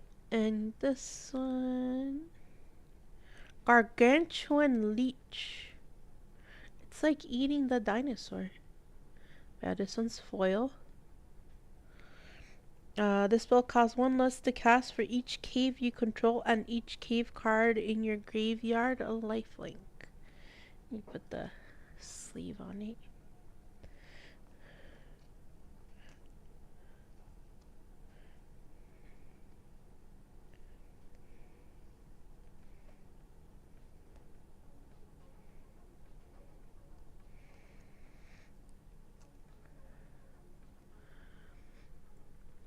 Alright. So I'm gonna take a second. So I still have one more biscuit left. Then I have to wash my hands after because, you know, they're very buttery. So these are, like the red lobster ones, but homemade by Korag.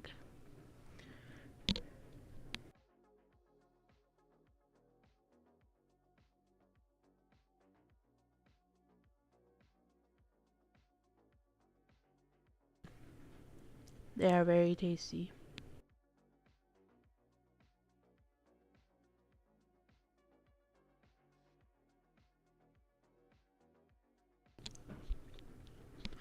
Thank you, Pika. So it's corgis and boba.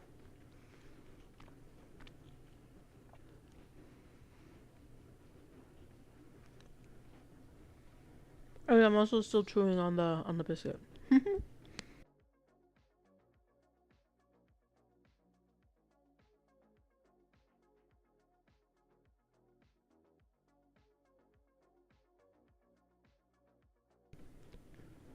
Yeah, it's almost gone. Alright,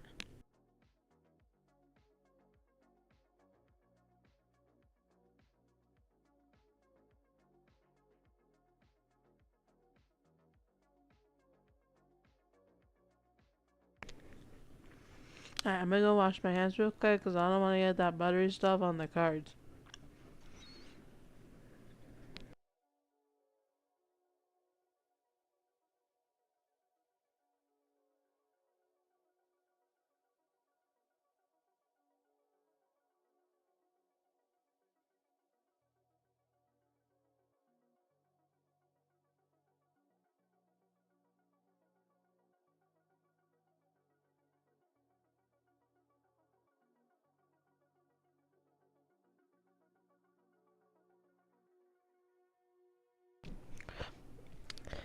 But yeah, so Pika, these are like nail wraps.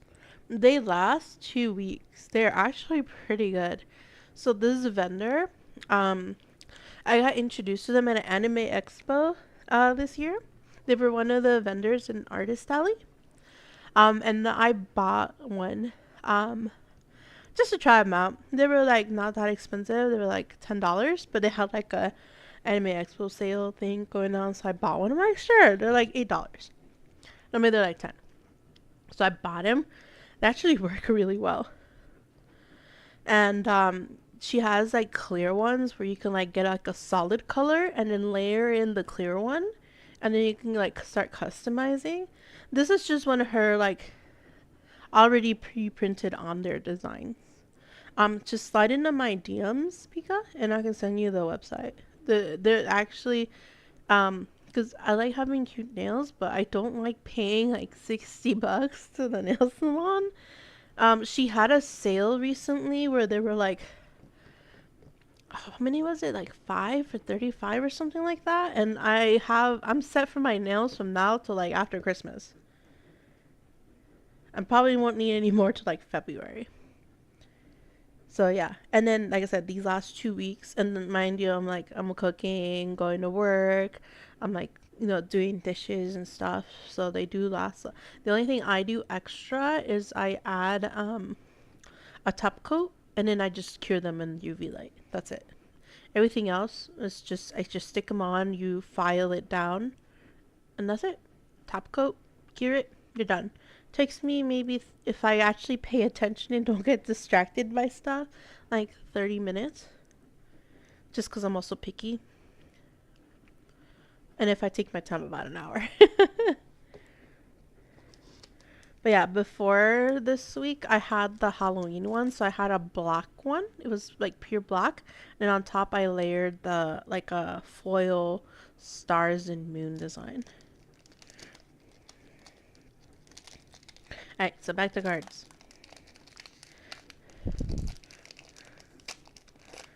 This is this is the angel I want, but as a card. But I got the art card, so you know what? It's something. I want this card so bad.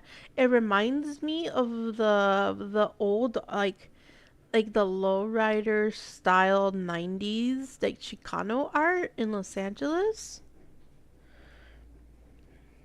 which is what I grew up with, and like that's what the mirrors were in like LA, and like this is childhood to me. This is why I love her so much. I want her. Like the actual card. Like, see how you have like the usually you would like normal traditional like Aztec card you would see on the murals. You would have a guy carrying a girl. Nah, this she's a boss. She's a boss bitch, and she's carrying the dude. Like, this is 2023, y'all. We boss bitches here. Just gonna hang out over here with the capybara.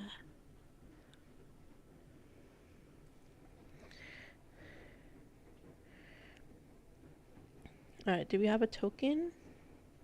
Oh, we have two-sided tokens. We got the +1, a stun, and a finality token, and they're two-sided. I like these. Oh, this is different than the stun for that. Oh, so it depends on what you need. I like this. This is good.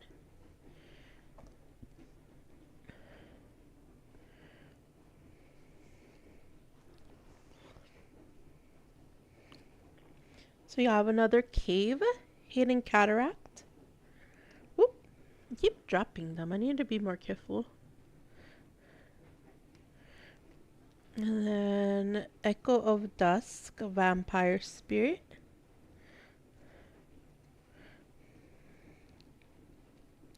We have another fungus. This is a duplicate.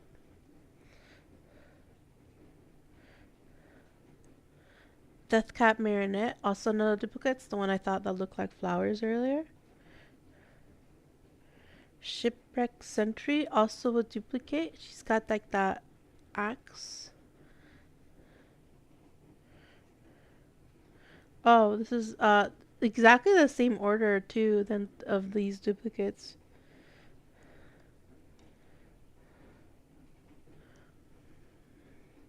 Gargantuan Leech, also a duplicate. Bat Colony.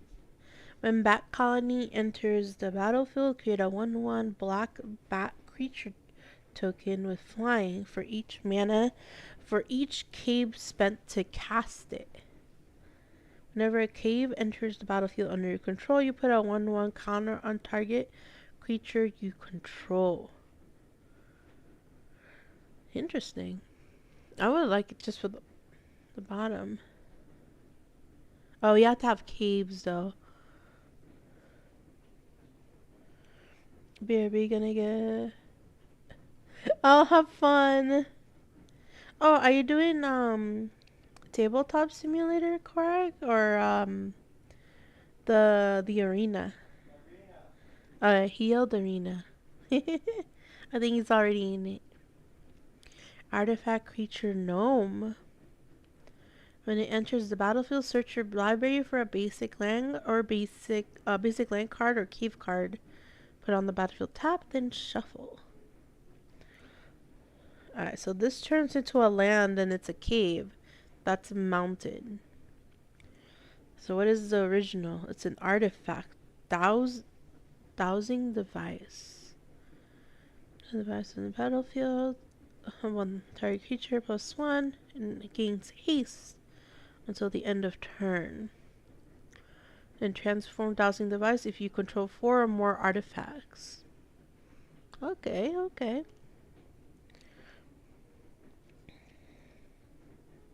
Vito, fanatic of Alcazats. The vampire demon. I don't think he's in the vampire deck. I have to double check. But if he's not, he's about to be. He's a mythic rare. When you sacrifice another permanent, you gain 2 life. If this is the first time the ability has resolved this turn. If it's the second time, each opponent loses 2 life. If it's the third time, so this can resolve multiple times depending on how many I sacrifice. Create a 4/3. Actually, he is in that deck. Another, I remember that third one. So he is in the deck. So he's a duplicate technically. And then our shiny enterprising scallywag. He's a goblin pirate. Shiny. At the beginning of your end step, if you descended this turn, create a treasure token.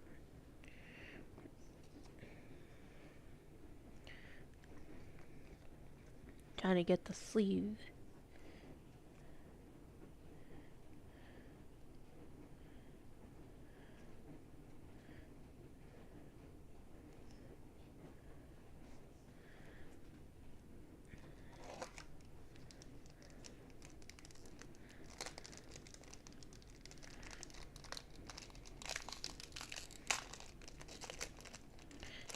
What's this? Oh, it's a elephant.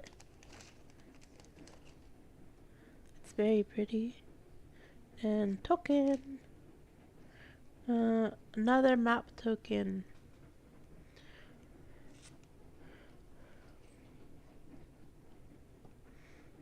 It's very colorful.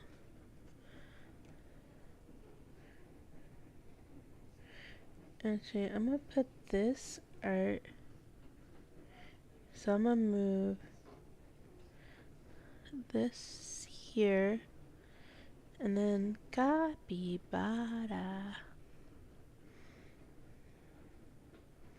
I just realized you couldn't even see the angel. Okay, so first one, mountain. I think this is first full art mountain.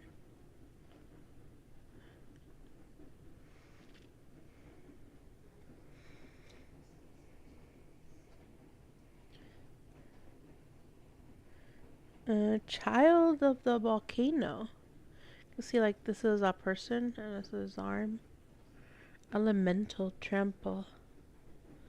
Beginning of your end step, if you descended this turn, you put a 1/1 counter. So if you lost one, you gain a counter. Oh yeah, I don't know why I thought I was gonna sleep that. Greedy freebooter. I like how they have like greed kind of personified or murrified in a way.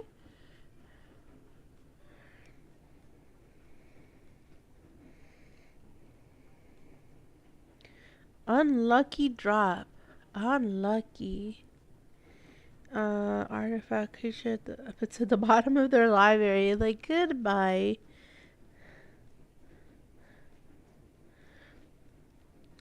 Dead weight. Oof. Enchant a creature. Creature gets -2/-2. Oh well.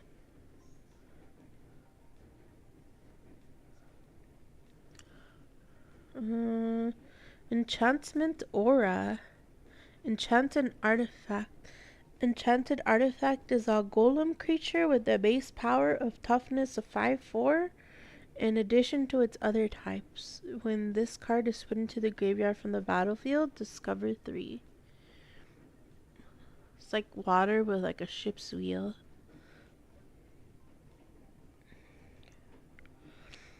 Gold Fury Strider. We got a golem. Trample. Tap 2 on tap artifacts and or creatures you control.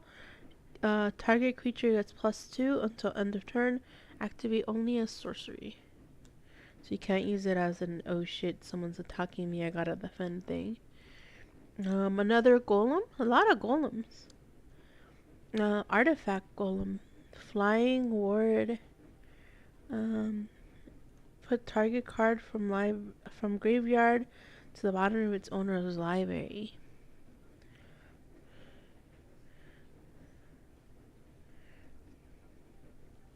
She's so pretty. Nikansil, current conductor. Legendary creature. She's so pretty. Whenever a creature you control explores a land card, you may put the land card from your hand onto the battlefield tapped. Wow. This is how to get mana quickly.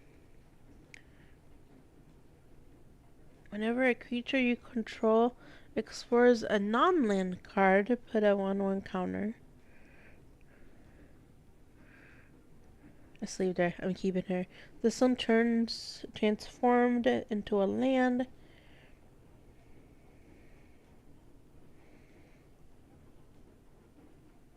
Ooh.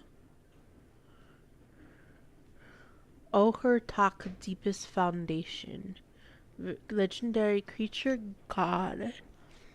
If one or more creature tokens would be created under your control, 3 times that many of those tokens are created instead. This is good for that like 1,000 year counter one. You can really get that thing going fast if you can actually get them out onto the battlefield. This one's nutty.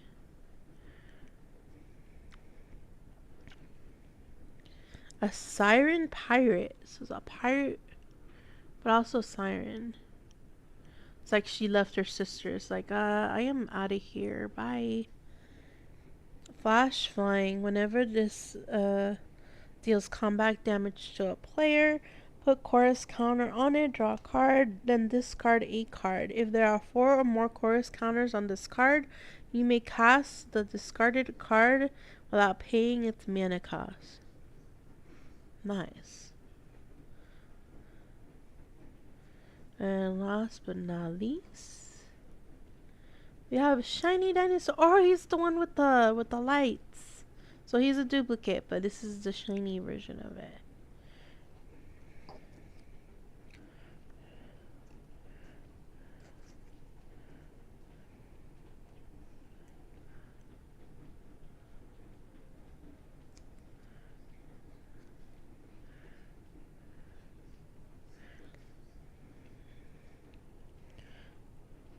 So yeah, I like her. I might consider using her. Alright, I need this card.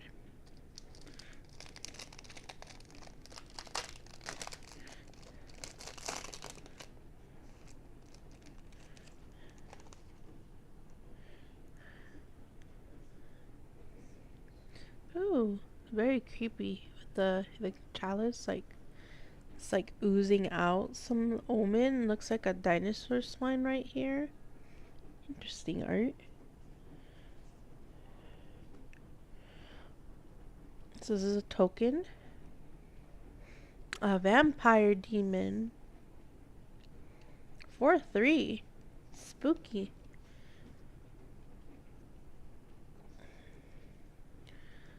Let's see, first we have a promising vein. So this is a duplicate. Walk with the ancestors. So we have the live one and then the ancestor, the dead one. Turn 1 target permanent card from your graveyard to your hand.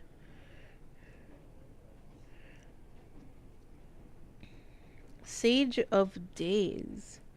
Human Wizard. When Sage of Days enters the battlefield, look at the top 3 cards of your library. You put those cards back on top of your library and put the rest. Oh, you put 1 on top and the rest of the graveyard. Interesting. Oh, that's good for that one that was like, oh, top 3rd from the top. I understand. Day of Ruin. I just realized Capybara is a little bit cut off. There we go. It's definitely like apocalypse type vibes here. Exile target creature, vehicle, or non-basic land. Like, goodbye. Oraska Puzzle Door. 1 mana, tap this, you sacrifice this. Look at the top 2 cards of your library, put one of those cards in your hand and the other into the graveyard. Interesting.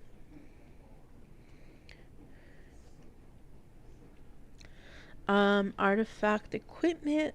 A quick creature gets +1/+0, and whenever this creature attacks, you may sacrifice this equipment. When you do, this creature deals an additional 2 damage. It's like, you wanna find out? Then just fuck around. We'll add 2 more damage to that. Ooh, Guardian of the Great Door. As an additional cost to cast a spell, tap 4 untap artifacts, creatures, and or lands you control. Oh, that's why she's a 4/4, but she's only 2 mana. You have to tap things. If you have a bunch of tokens later on, she'd be pretty helpful, I guess. This is like a lesser cost. It feels like too expensive. Human artifacts or artifacts your opponents control enter the battlefield tapped. Heh. XX and sacrifice this card. Destroy each artifact with the mana value X. So can you designate I'm tapping 3 and then I'm tapping 2 more, so anything with 3 and 2? Is this so? This is very powerful and only 2 to even cast out of the battlefield. That's kind of crazy. Only got 2 two-sided ones. Sorcery. It's a little cat. Return target creature card with mana value of 3 or less from your graveyard to the battlefield tapped. Only 1 mana. So here, I'm going to turn both of these around. Throne of the Grim Captain. Mill 2 cards. Craft with a dinosaur, merfolk, pirate, and a vampire. Exile this artifact. Exile 4 from the among permanents you control. Craft only as a... Why is the text like this? You see that? Craft only as a... It's like misprinted. Why is it like that? I'm gonna sleeve this? Because I don't know.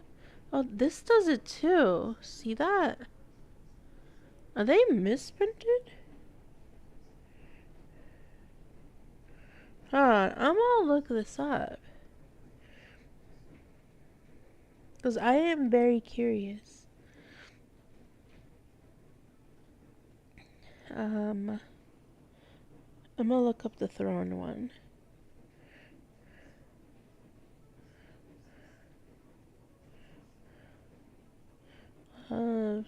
The...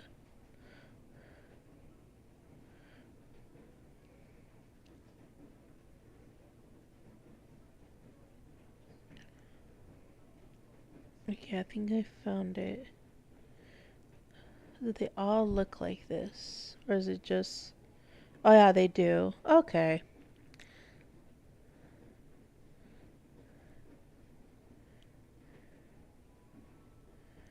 I was just double checking. I thought it was like a misprint or something. But nah, that's how they are. So this one becomes the Green Captain.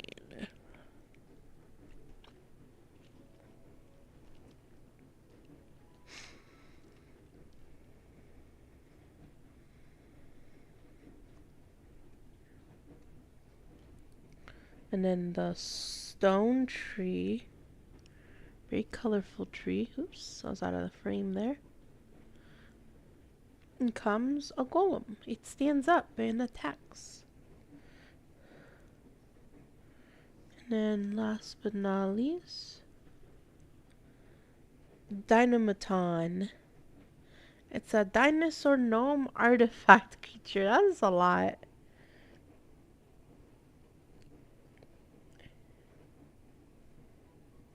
Hi, Nada. How are you? I'm just here. I'm cooking dinner. I'm eating biscuits, opening magic cards, and waiting for dinner to finish cooking in the oven. How are you tonight?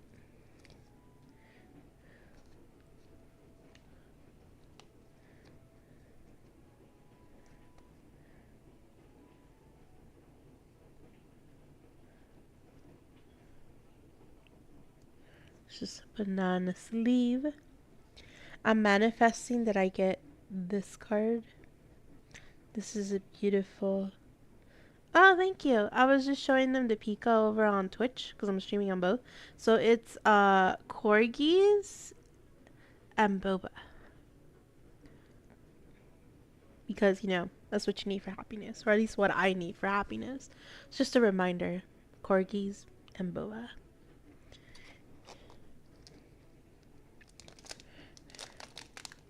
Alright, so open these up.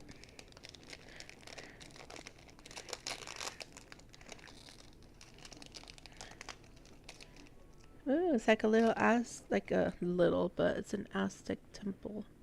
So I'm gonna throw these. They're starting to pile up. Like there's a lot of these. I need to actually dispose of them before they take over the table.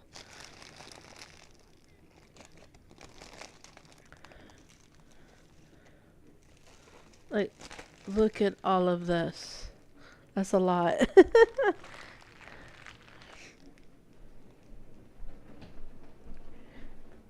Actually, since I'm already standing up, I'm gonna check the chicken in the oven. So I am totally off camera, but I still have microphone. Where is my meat thermometer? Because we don't want medium rare chicken. That is disgusting and will probably make you sick with salmonella. So I want my internal temperature of the chicken to be 165. Because if you also cook it too much, you get dry chicken, and nobody likes dry chicken.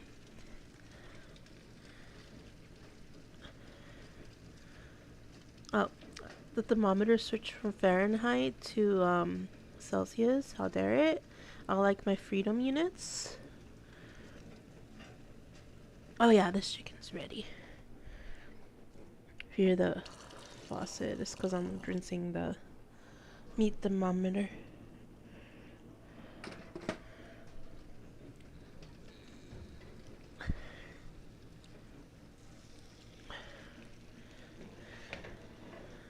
But chicken is ready. My hotel Quag real quick.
Alright. I also started gulping on water because, staying hydrated is important.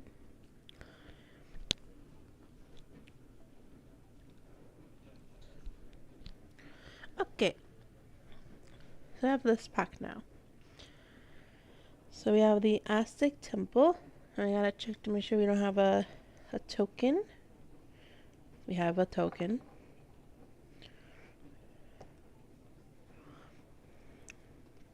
It's a bat with flying. Spooky. Wow.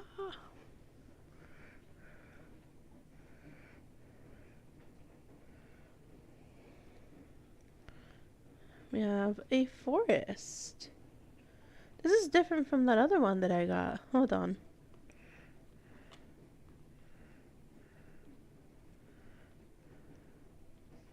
Oh, putting that for us here.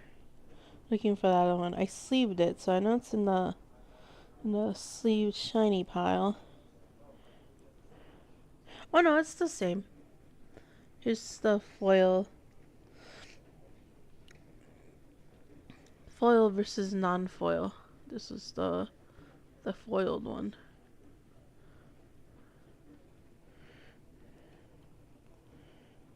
I put the land at the bottom. This is the pile of all the shiny foil ones.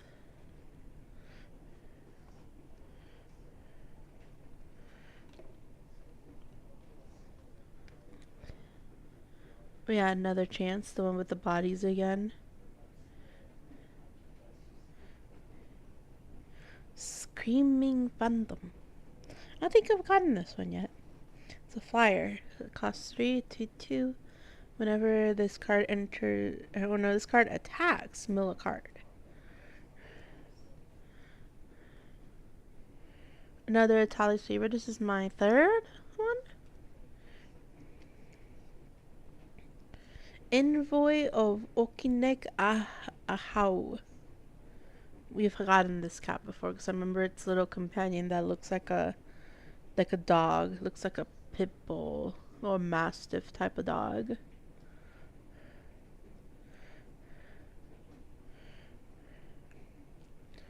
Oh, we got another cat. So this is very similar to that other pack where we got a bunch of cats. A human pirate. We got a staunch crewmate. I like his spear. I like that. Whenever it says look for the top 4 cards in your library, reveal an artifact or pirate card from among them and put it in your hand. Put the rest in the bottom of your library in a random order.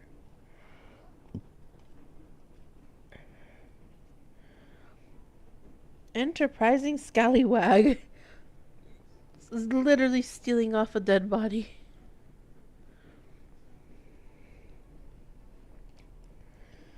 This one becomes a... We'll do this one first since we already saw. It's an artifact inverted iceberg. It looks a lot like Heidelin from Final Fantasy 14, but with purple at the top. Inverted iceberg enters the battlefield, mill a card, then draw a card, craft with an artifact, and it becomes this golem.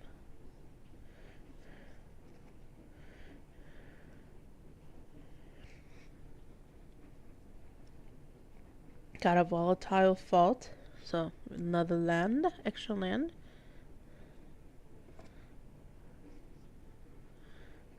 Corpses of the Lost. Skeletons you control get +1 and 0 and have hastes. Damn. When Corpses of the Lost enters the battlefield, create a 2/2 black skeleton pirate creature token. At the beginning of your end step, if you descended this turn, you may pay 1 life. If you do, return Corpses of the Lost to its owner's hand. So this doesn't go away. It will never go away as long as you're willing to pay. Alright, last one. Got a foil cat warrior. Malamet warrior. He's one with the runes. What is he punching? Something? Look at the runes, how they shine. That's cool.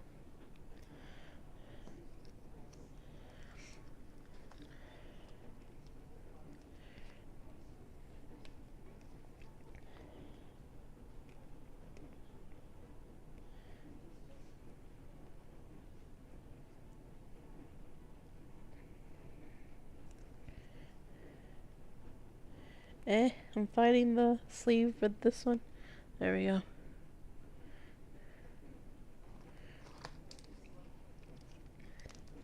Still got quite a bit to go. I want to say we're like halfway through the box. Yeah.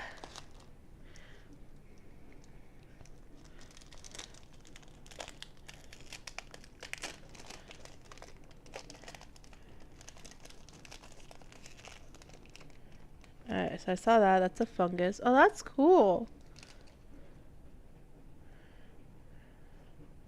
That almost looks like a rose, but it's really like the fungus on the side of a tree, except it's on a dinosaur skull. It's kind of grim.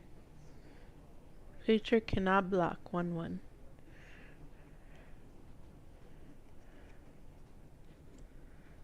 Okay, this one is a duplicate of the last one we got. Oh, this one has a signature. Artist signature on it. And then here's the other one I got last time. No signature, signature.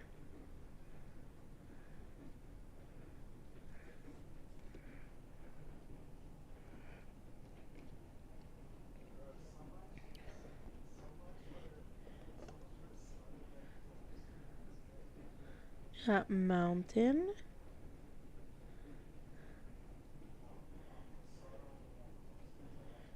Spirit Claret, Diadict Echo. Has fly.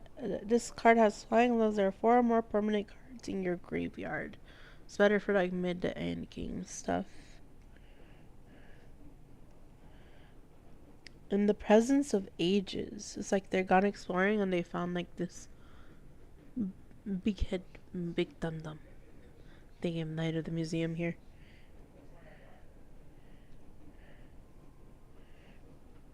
Another Golem, Disruptor Wanderglyph.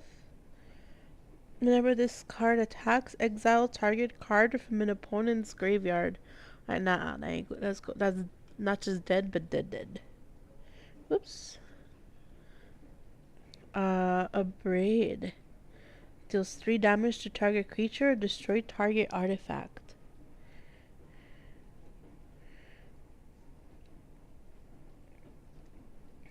Volatile Wanderglyph.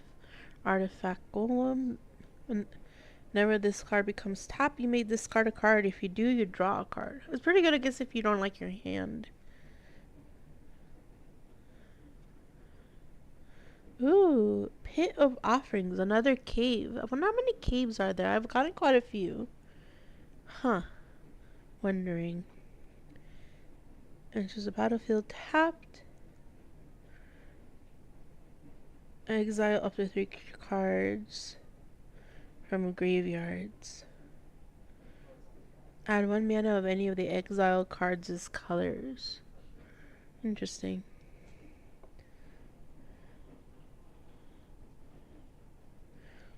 As a skeleton horror.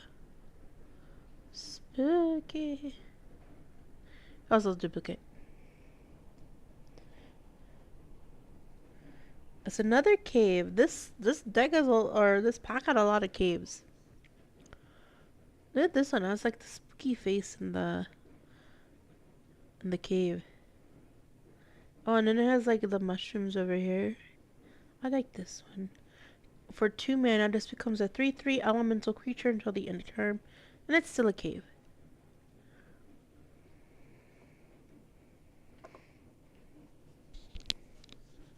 A water-type gondola. That's what it becomes, but it starts off as an artifact. It's a waterlogged hulk.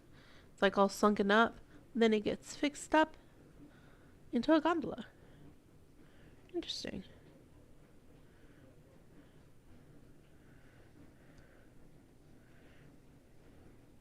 Molten Collapse, so red, black. So if I lose a creature, went to the graveyard, destroy target creature or planeswalker, or destroy target, and if I descended, destroy target non-creature, non-land permanent with a mana value of 1 or less. Nice. Oops, I don't know why I put the sorcery in my land pile for some reason. Alright, last one. Ooh! Restless Reef. It's borderless, shiny land card. Restless Reef enters the battlefield. Tap, it adds blue or black. You get a blue and black shark creature with Death Touch, and it's still a land. Whenever it attacks, player mills 4 cards. And it's a shiny! Ah! I'm just enjoying the shiny. Rave. Ins.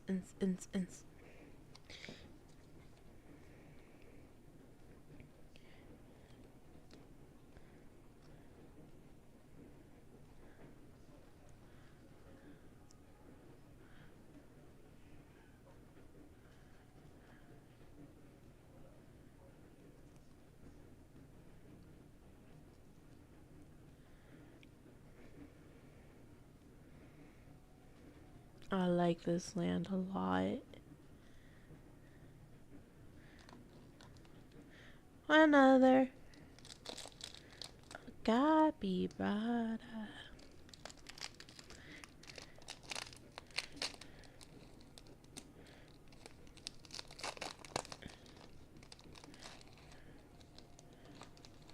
Alright, this is like a... It's like a creature that like uses a bunch of monarch butterflies as like its little shield slash creature phase? I'm not even sure. That is cool though. We got snakes. They look like snakes. And then we got the little alpacas. And then those look like boars. And this is like a secret place or a graveyard maybe. And we got the burbs over here. But capybara.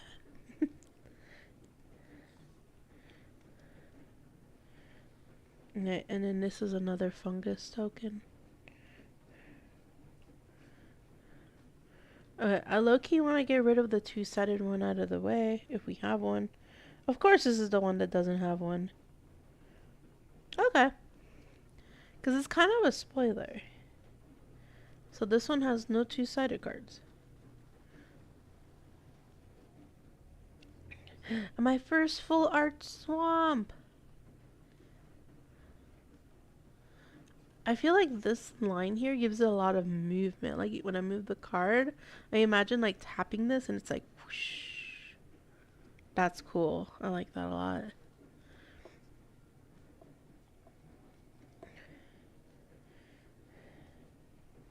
Join the dead. No, not that one again. The unlucky drop. Another dead weight. Brackish blunder. This is another duplicate. Hoverstorm Pilgrim. Artifact Golem. Flying Ward. Put target card from a graveyard on the bottom of its owner's library.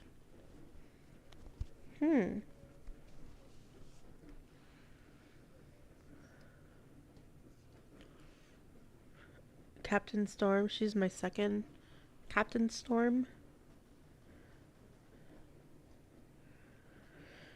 Swashbuckler's Whip. I feel like I got this exact same pack earlier. Like almost in the exact same order too.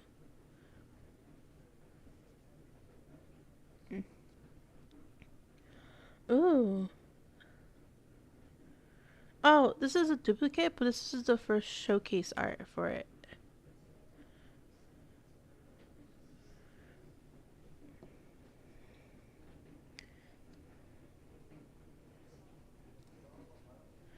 Ooh, Xavier Zal, Infested Captain. I mean, look at that. It's like all the fungus. He's a human fungus pirate. So, you tap and remove a counter from another permanent you control and you populate. And activate only as a sorcery. Create a token that's a copy of a creature token you control. It's kind of OP. Oh, he's a tricolor too, so it'd be harder to pull him all. Sacrifice another creature, proliferate. Choose any number of permanents and their players, and then give each another counter of each kind already there.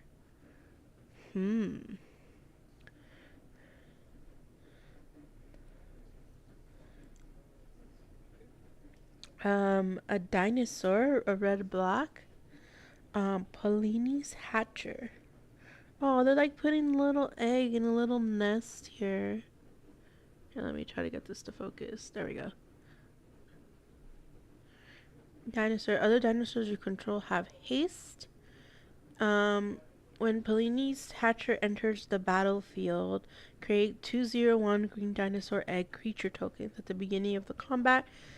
On your turn, if you control one or more eggs, sacrifice an egg and create a 3/3 green dinosaur creature token. Alright, and then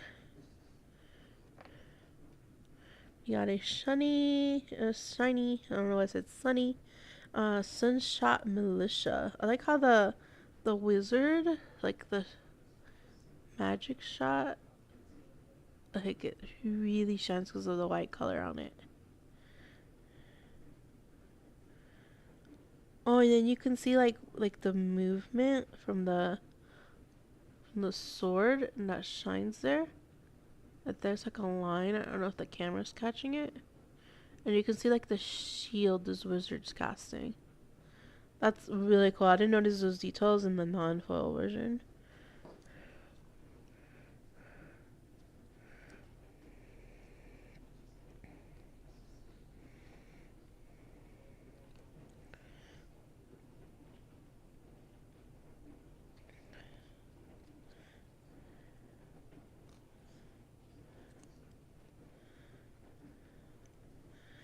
Alrighty.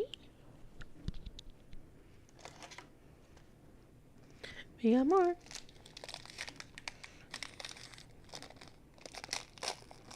Ooh, this one's also signed.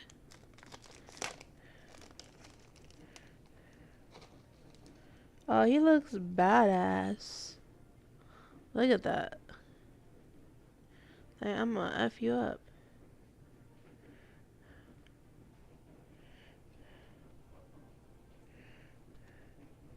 See, token? Token. Oh, these are the two-sided tokens. We kind of want to flip this around and start with the rare. Because we're starting to get a lot of duplicate. But I'm gonna be good. I'm gonna be good. We have a foil cave as our first land card.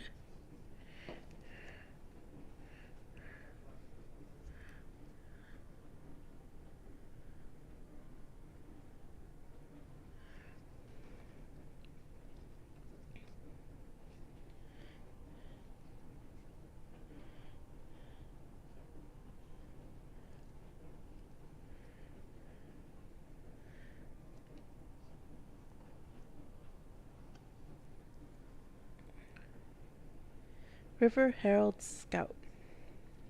Mermaid.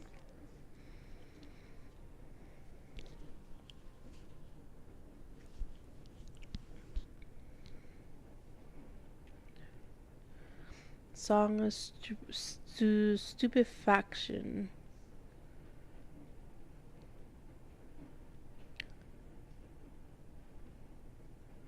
So basically, you can make it lose its power. It won't kill it because it wasn't doing anything for the defense, but it X is the number of permanents in your graveyard, so you basically stupefy it. Interesting. Quicksand Whirlpool.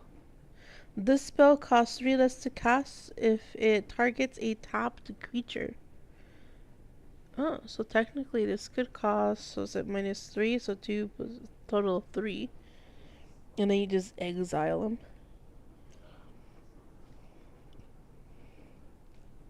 Salamander Worm. Looks like a blue axolotl, but angrier.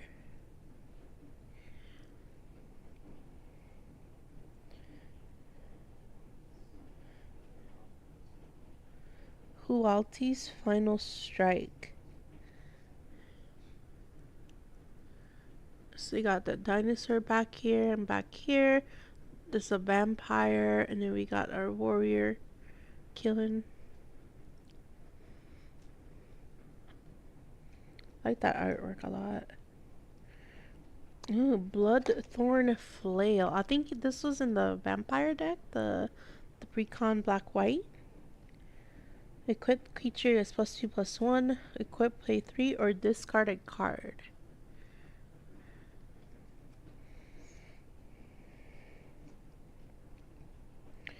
Duskgrow's Reliquary. And that is very, like, you got like a anatomy accurate heart that's like turned to black. And it's like, I think that's blood. And then it's like in a case with like blood red candles around it. That's creepy. I love it. The additional cost of the spell, sacrifice an artifact or a creature. Ward for 2. Enters the battlefield, exile target artifact or creature an opponent controls until this leaves the battlefield. Nice. Yeah, I'm gonna get rid of this too. Not get rid of it. Oh, there's two-sided ones. Okay, this one's a duplicate. This is like a tree that turns into a golem. So this is a duplicate. Tomb of Alcazaz. Legendary land, the cave. What does that come from? Tarian's journal. So this is Tom Riddle's diary from Harry Potter. Is that what I'm getting out of this? Sacrifice another artifact or creature, draw a card, activate only as a sorcery. So tapping this. 2 and then tap, discard your hand, transform Tarian's journal to this. And it adds a swamp. And you may cast a creature spell from your graveyard this turn. If you do, it enters the battlefield with a finality counter on it and is a vampire in addition to its other types. If a creature with a finality counter on it would die, exile it instead. So it goes from dead to being dead.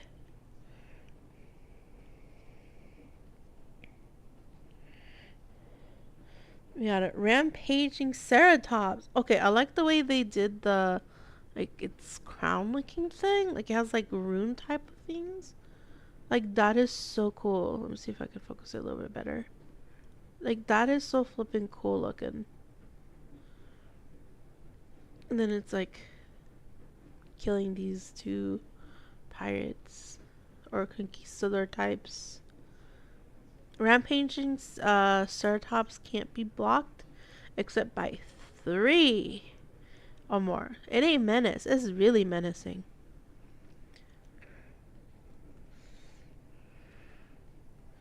Ooh, petrify. Enchant artifact or creature. Enchanted permanent can attack or block, and its activated abilities cannot be activated. I like how the runes shine. It's like. Okay, it's better from this angle. There we go.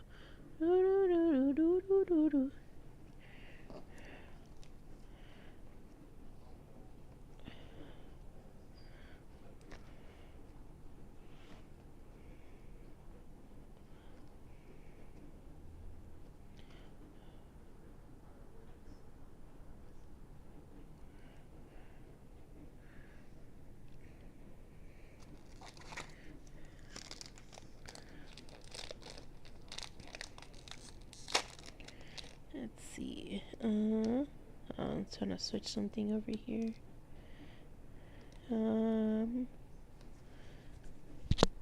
Oops, sorry, I didn't need to top my microphone. So I'm also having a little bit of allergies, so like I'm trying not to like sneeze on the microphone because that would be kind of gross.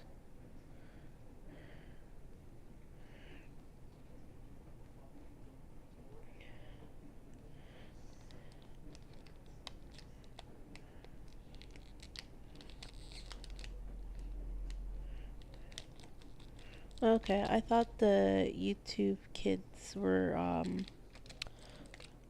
whatchamacallit, down, but no. I was just looking at this wrong. So look at the artwork. It's an elephant guy.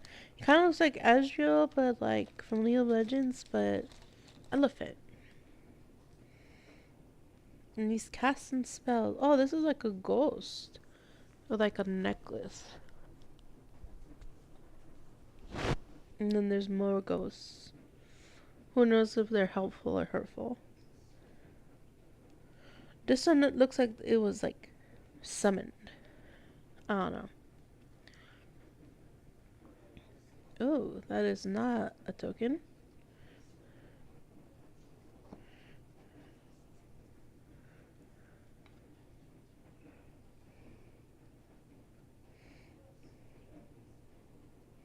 I'm fixing capybara.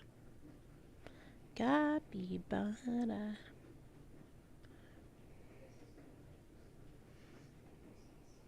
Got another cave. A captivating cave.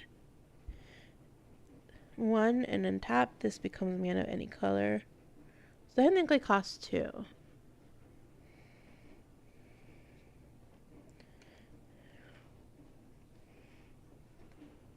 Got another angry blue axolotl.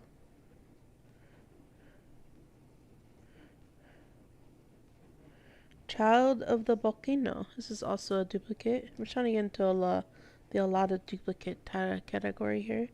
Mineshaft spider. Also duplicate.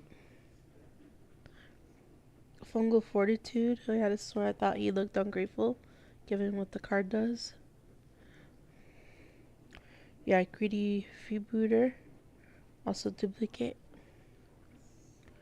Scott Scythe Claw Raptor. Oh, he's the one we got towards the beginning. I thought he looked like the PogChamp emote.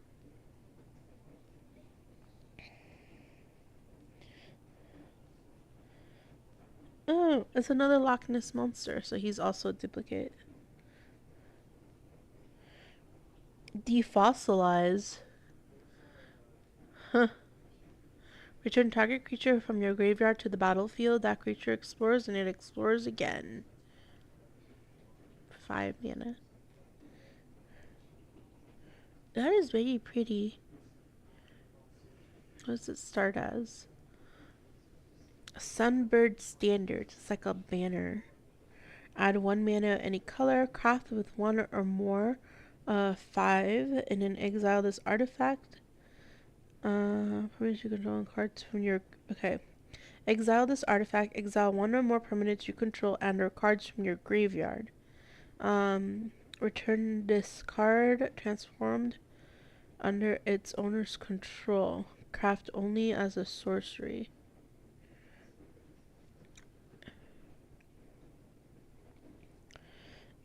Flying Vigilance Haste. So it equals to the number of colors among the exiled cards used to craft it. Huh. This is good for a multicolor deck. For each color among the exile cards used to craft this card, add 1 mana of that color. Oh, this is really good for like Progenius. Because you're literally saying you're doubling that. Literally summon it with just this card. That's kind of nutty. If I'm understanding that correctly. Brass's Tunnel Grinder. Enters the battlefield, discard any number of cards, and then draw that many cards plus 1. If you descended a turn, put a board counter on this card.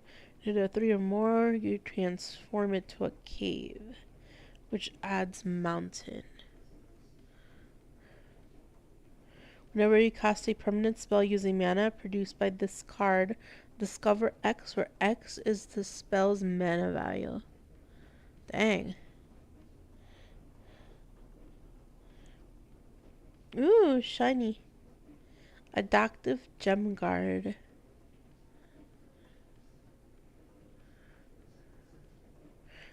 Tap 2 untap artifacts under creatures you control. You put +1/+1 counter. Only as a sorcery.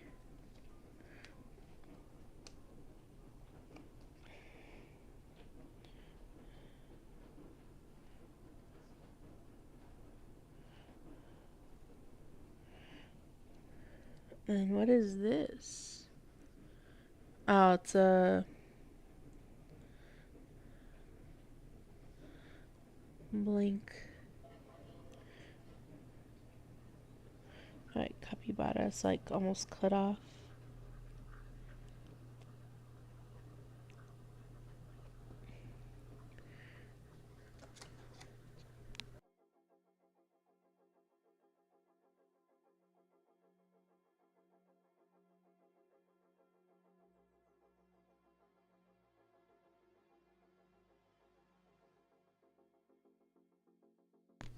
Alright, let's open this one up.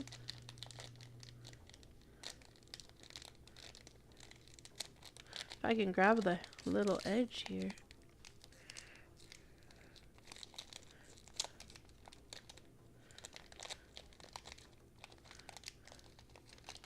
Alright, this one I'm struggling with.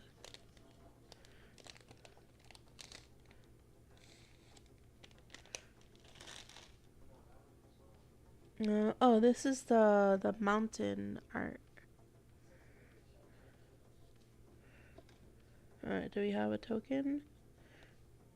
Oh, this is just for the arena. No code.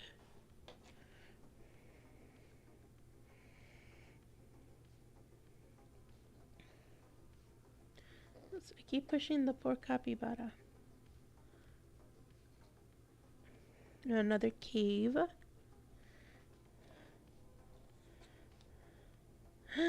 It's a cute frog.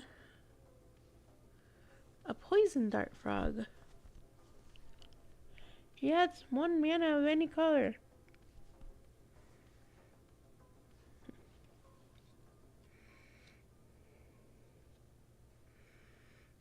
Staggering size. And now we're getting new cards again, thank goodness. I got him! I got the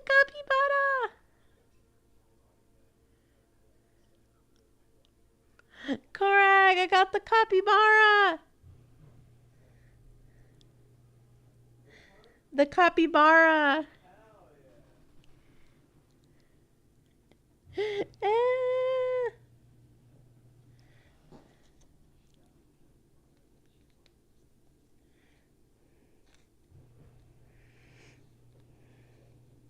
I'm sleeving him because I like him.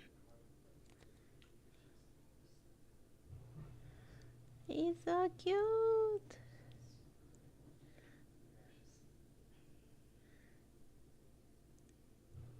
Capybara.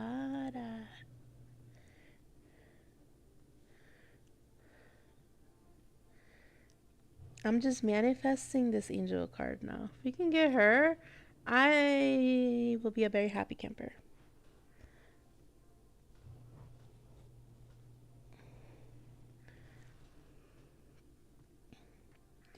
Cogwork Wrestler. We got Gnome. This is the new one.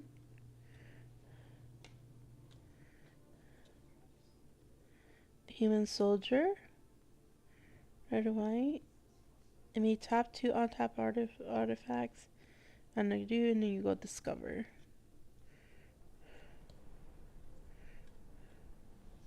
Curator of Sun's Creation.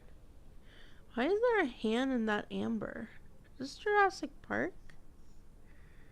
Ba-da-da.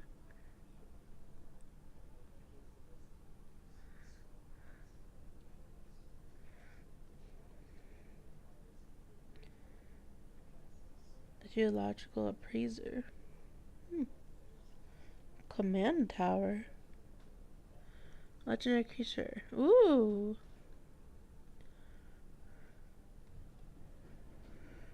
Also, just had a thought I realized something important.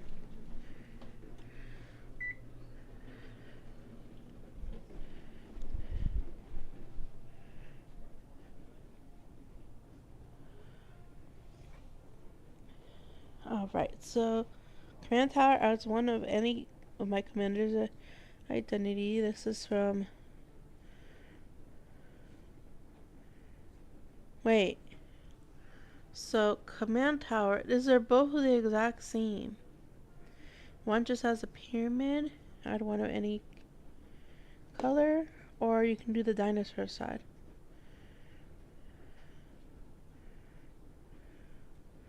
Same card. I've never seen that before. It's the exact same card on both sides. I would pick dinosaur side.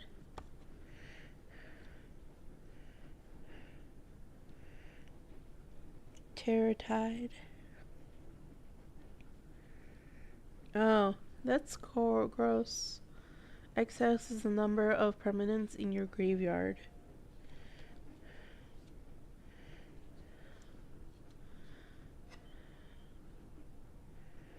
Hunter's Blowgun. Equipped creature gets +1/+1. Creature has death touch as long as it's your turn. Otherwise, it has reach. That is handy. I like the way it shines. It's just like the little signals it's sending. Or is it sound waves? Oh, you can see it right there.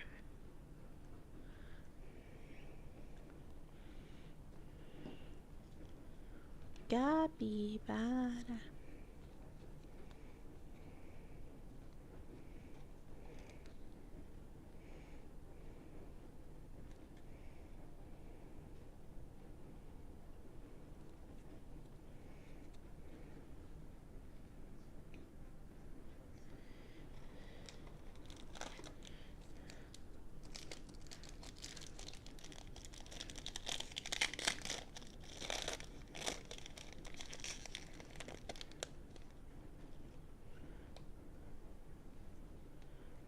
Oh, that is pretty. Look how colorful that is. It's giving me Aztec and Lisa Frank collab vibes.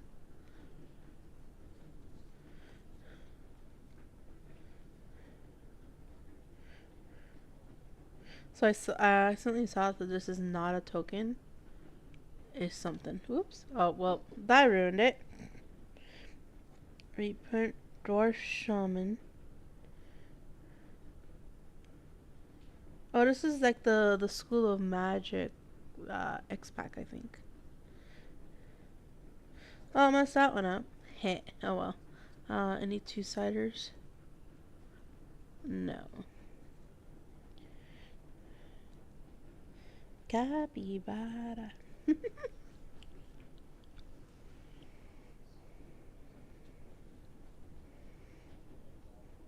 Hidden Volcano. This one's a dupe. I already have one. Merfolk Scout. It's a green one. Vigilance. Doesn't have. That's good. Seeker of Sunlight. A lot of merfolks in this one.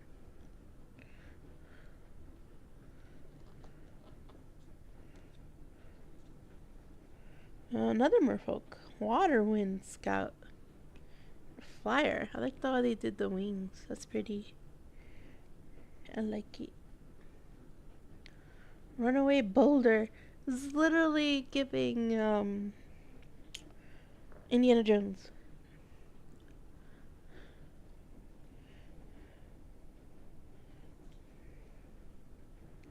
Out of Air. Counter target counter. It's a counter spell. Eaten by piranhas. You see this pirate kind of is going into Davy Jones' locker. Eaten by spiritual piranhas. Enchanted creature loses all abilities and needs a block skeleton with the base power and toughness of 1/1. And it loses all other card types.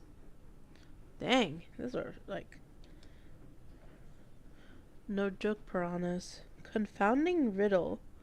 This is me anytime I try to solve a puzzle. Like, what the heck?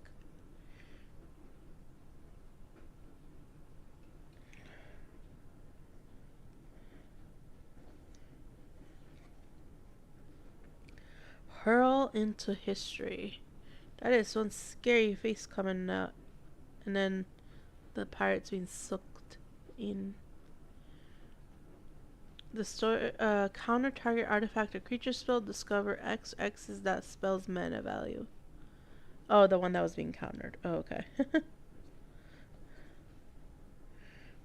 Ooh, Captain Storm. So this is like my fourth one, but this is the first showcase art one.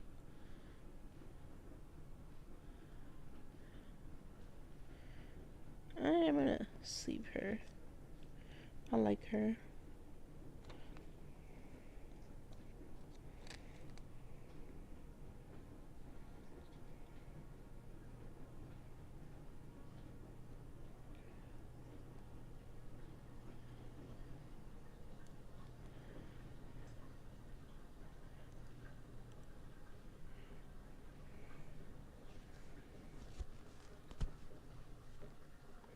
A turtle? We have a turtle. A bedrock tortoise. But he's a turtle. Oops. I was trying to read the thing and it just lost it. As long as it's your turn, creatures you control have hexproof. Oh, thank God. 0/6.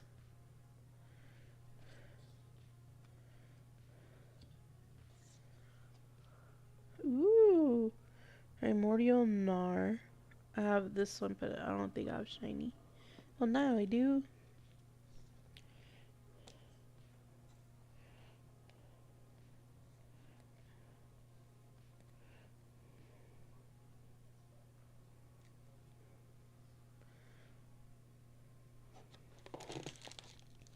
I think we're getting down to the last couple, maybe? Oh no, that's still a lot. Wait, what? Are these, like... They're reproducing in this box. I'm convinced.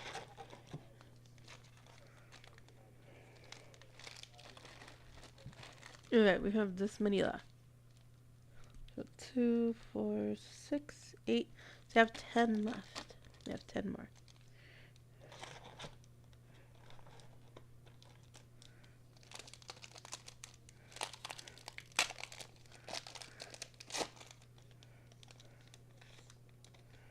So we got copy token. Oh, we got a gold signed.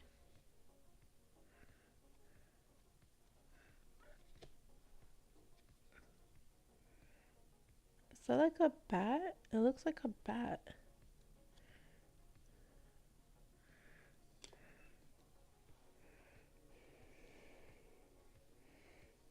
Upside down.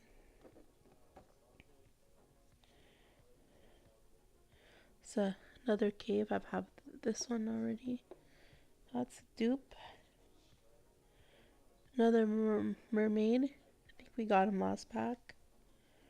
Song of Stupefaction. Also a dupe.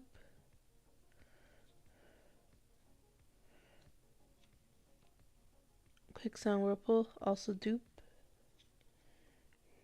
Triumphant Chomp. Also a dupe.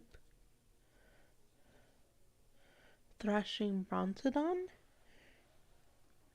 I'm pretty sure I have him.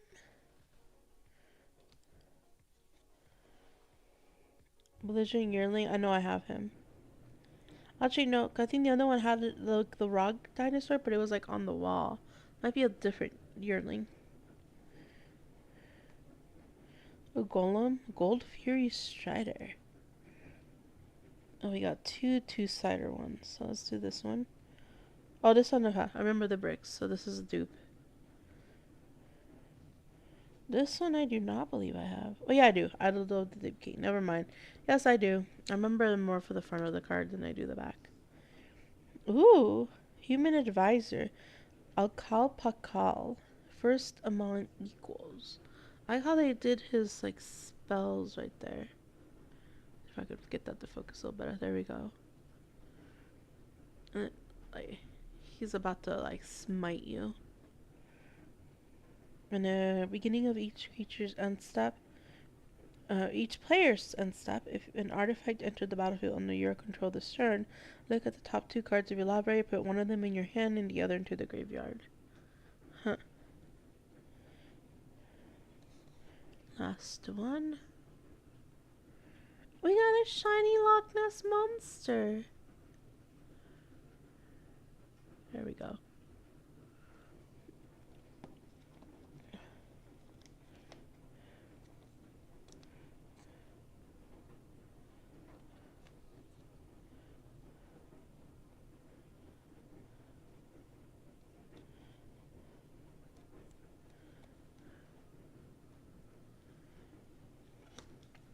9 more. This is 9.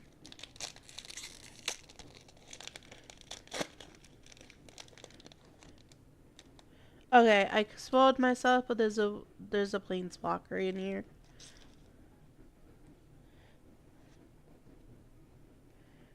So we'll already start with this dude. We're slaving this guy.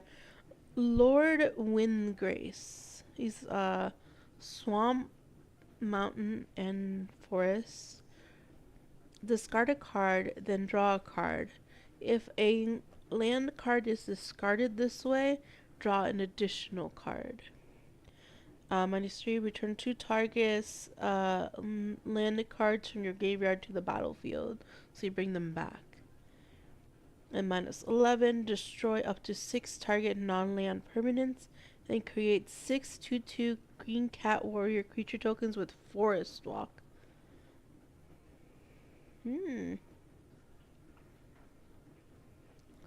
Oh, yeah, he's so cool.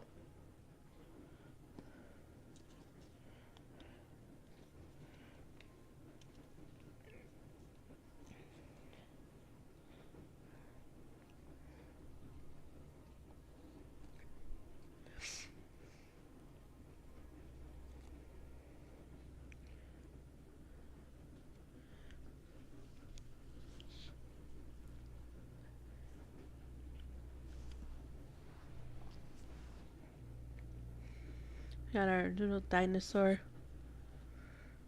I'm already happy with this pack. 'Cause it already keep me at play soccer because I spoiled myself. We got a cave and a necropolis. See the dinosaur head? Dynamaton. This is a doop doop doop doop doop doop. Nurturing bristleback. Aww.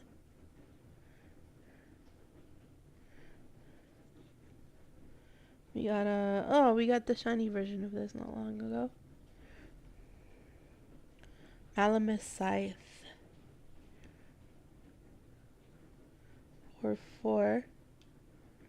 I mean, 2/2. Wow. Okay. Malamute Veteran.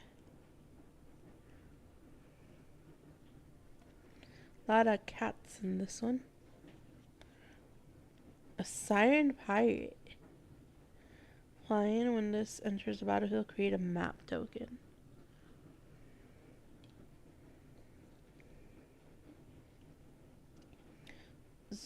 Zoyowa's Justice. Zoyowa Lavaton. Death Touch. Oops. At the beginning of your end step, if you descend to disturb, each opponent may discard a card or sacrifice a permanent.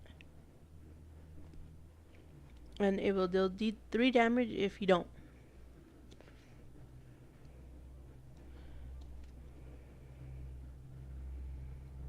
And it becomes a golem. So it's like Transformers, but buildings. A dire blunderbuss. It becomes an equipment. Comes from a dire flail. It goes from a fill to I'ma punch you, sucker punch you with multiple of these. Alright, and this one, Malcolm Alluring Scoundrel. This is also a shiny. Okay, this pack like was giving.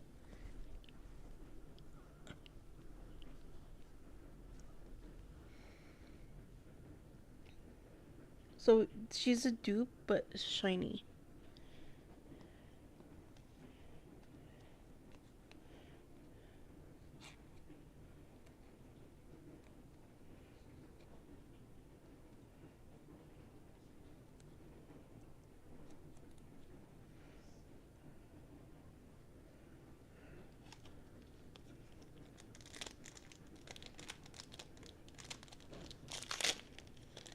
Oh no, it ripped.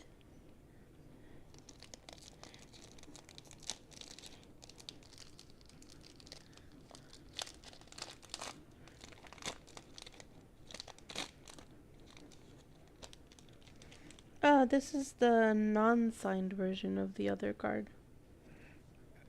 Alright, and this one, I'm not gonna spoil myself this time. Planes. Acrobatic leap.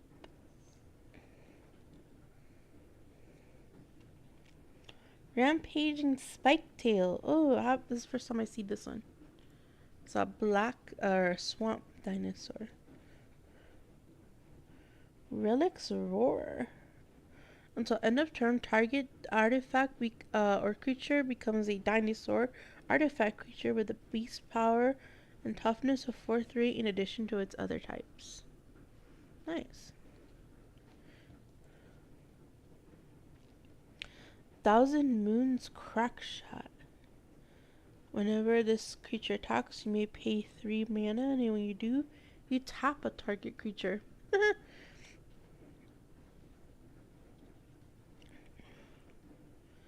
A glow cap cavern. Equipped creature has, you may look at the top of the card of your library anytime, and whenever this creature attacks, it explores. That's great for a green deck.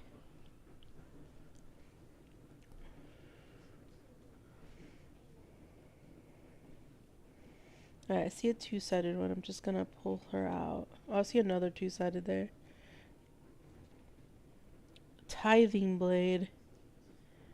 When this enters, each opponent sacrifices a creature, and it transforms into Succumbing Sepulchre. It's creepy. At the beginning of your upkeep, each opponent loses 1 life, and you gain 1 life. Nice. So this other two-sided one. Oh, it's a shiny. It's a foil cave. Twists and turns. Starts an enchantment. If a creature you control would explore, instead you scry one, and then that creature explores. When Twists and Turns enters the battlefield, target creature you control explores, and when land enters the battlefield under your control, if you control 7 or more lands, it transforms into the cave.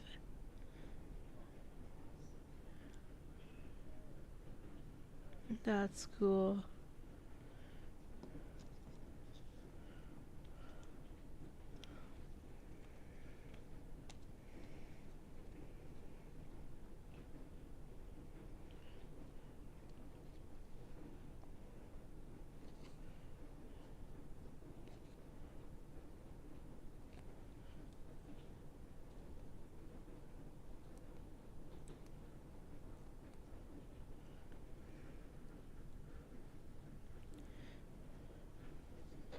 Alright. Merfolk Cave Diver. Looks like a beta fish. I like that.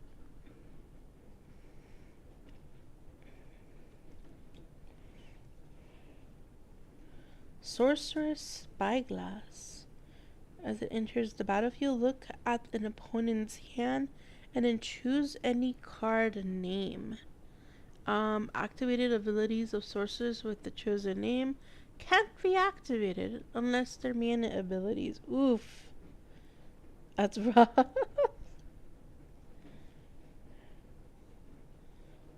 Illustrious Wonderglyphs. Another golem. I could probably make a good golem deck. Restless Prairie. Oh, this is the one with the llama head. This is a duplicate. Ooh, Dirtwater Wraith. Swamp Walk. If defending player controls any swamps, this creature is unblockable.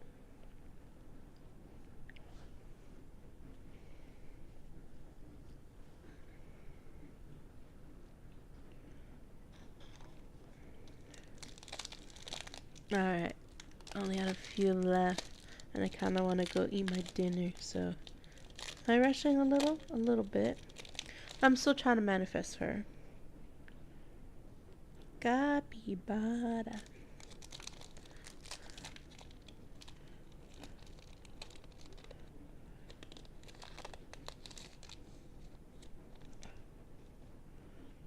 Okay, so we have our art. We have like a little person down here looking at whatever this artifact is.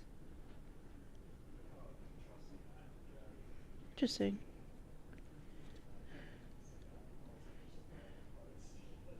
Alright, we have a token. Dinosaur.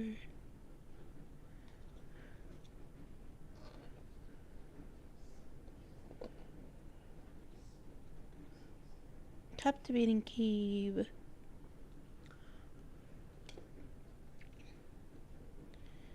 Ooh, dinosaur. Hey, Angie.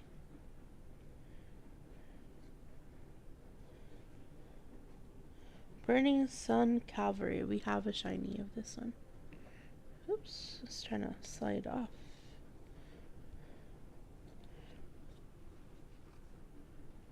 Hunter's Blowgun. We also have this in shiny. We also have this guy in foil. This is like everybody in foil in the pack. Thousands Moon Infantry. On tap, Thousands Moon Infantry, then other players on tap step. So he just basically almost has vigilance every time. Interesting. Almost. Market Gnome. When it dies, you gain 1 life and draw a card. When Gnome is exiled from the battlefield while you're activating a craft ability, you gain 1 life and gain a card. Or draw a card. Mischievous pup! We got a puppy!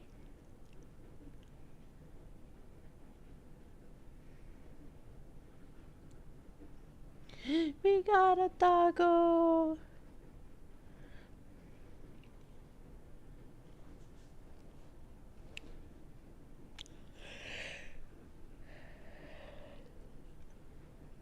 Contested game ball. Whenever you're dealt combat damage by attacking player, gains control of contested game draw. Wait, okay. Whenever you're dealt combat damage, the attacking player gains control of contested game ball and untaps it. So this card. Pay 2, tap, draw a card, and put a counter on contested game ball. Then, if it has 5 or more point counters on it, sacrifice it and create a treasure token. Okay. Interesting.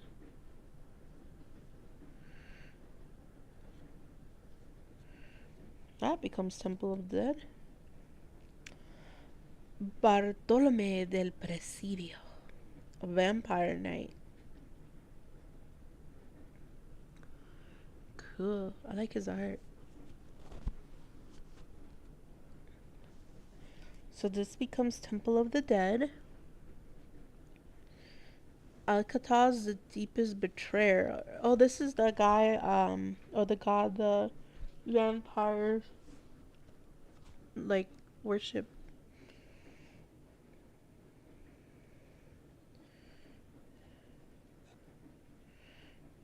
It's a puzzle door in foil.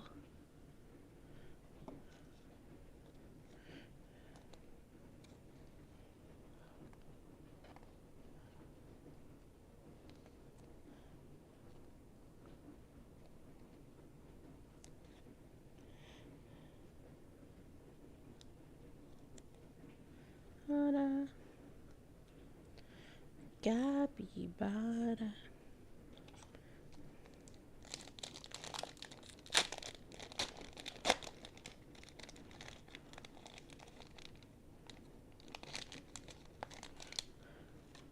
Right, so not a token.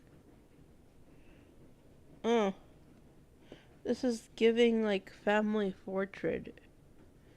We got the really important parents and then the kid that just kind of disappointed them. Interesting.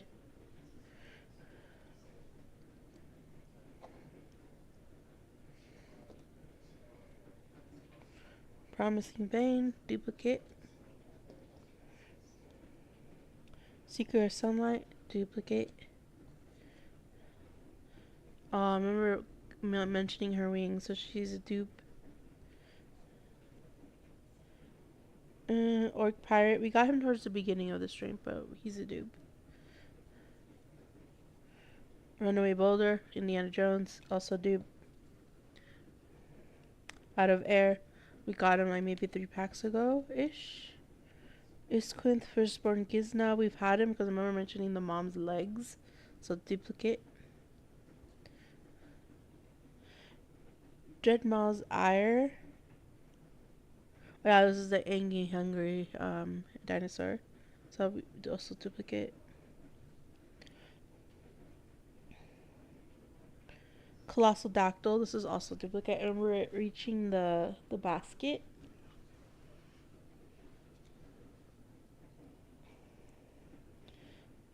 Oh, this is the walking tree. This is like our third or fourth one. Chimil, the Inner Sun, legendary artifact. Spells you control can't be countered. What the?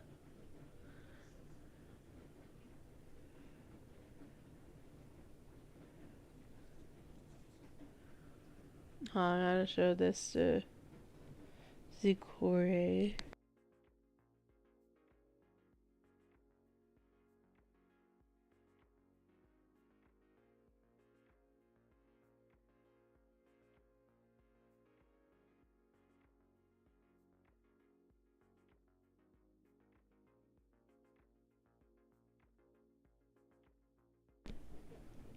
His reaction was WTF.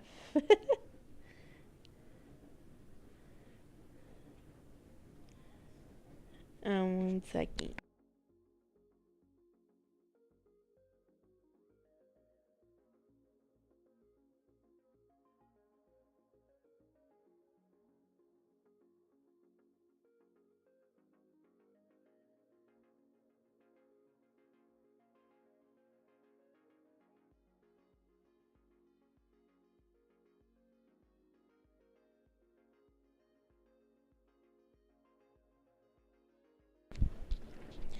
Okay, blow my nose. Allergies have been kicking my butt. It's been kind of windy the past few days in Las Vegas, so yeah, allergies have been kicking my butt. Let's see, we have 5 left.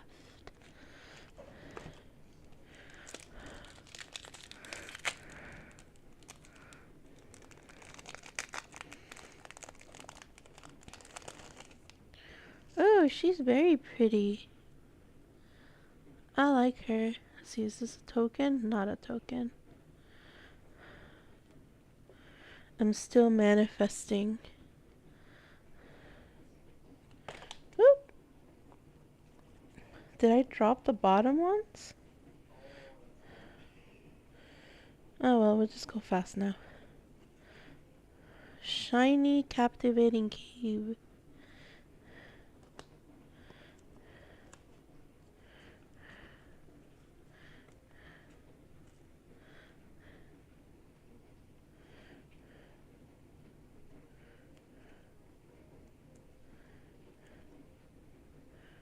Actually, I'm gonna sleeve the artifact.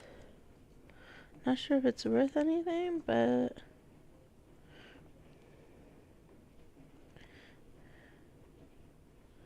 maybe. My local card shop had like a list of cards they would buy, so might be on that list.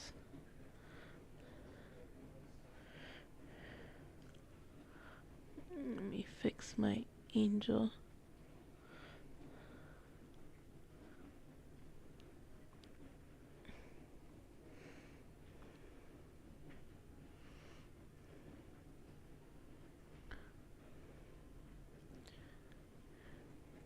There we go. Cavern Stomper. I don't think we have this one because I would remember this mushroom jellyfish thing. So I think he's new. Armored King Collar. He's definitely new. I don't remember this armor. Ooh, Soaring Sandwig. I like that it looks like almost Frankenstein. I like this Panicked Altasaur. Literally tap it. Deals 2 damage to each opponent. I like him. Council of Echoes. Spirit Advisor. Guadi Scavenger. It's a raccoon! It's a trash panda! He's so cute!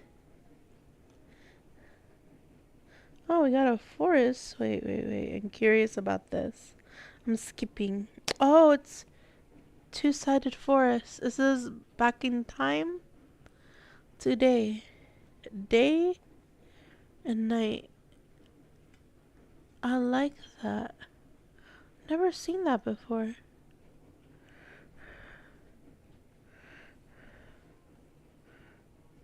I've had her. This is also a dupe. Ooh.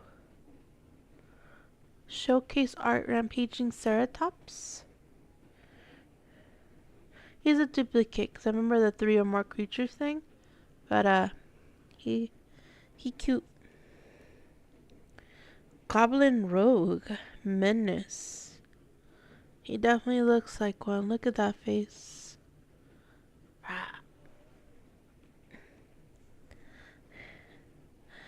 We got a shiny chupacabra.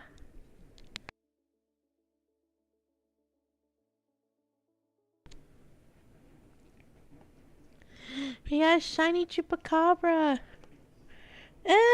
Drop the sleeve. I don't know where it went because it's clear. Put this here for a second. Where did that sleeve go? Oh, I found it. It went underneath my chair.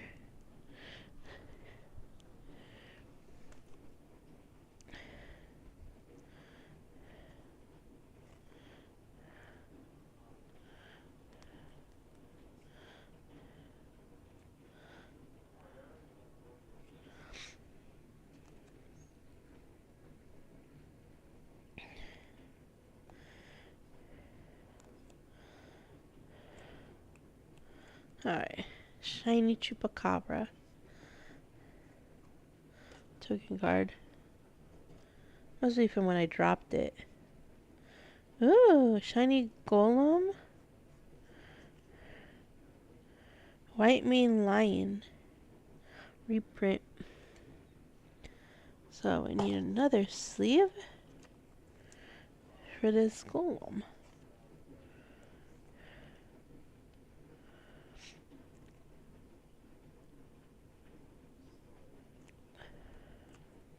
Alright, then we're gonna fix her. We are still manifesting we get her. We got Capybara, but I need her.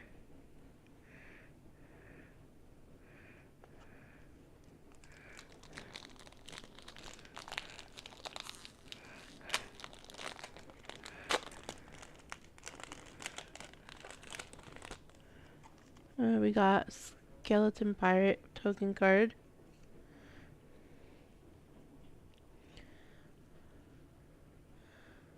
He's having a good time.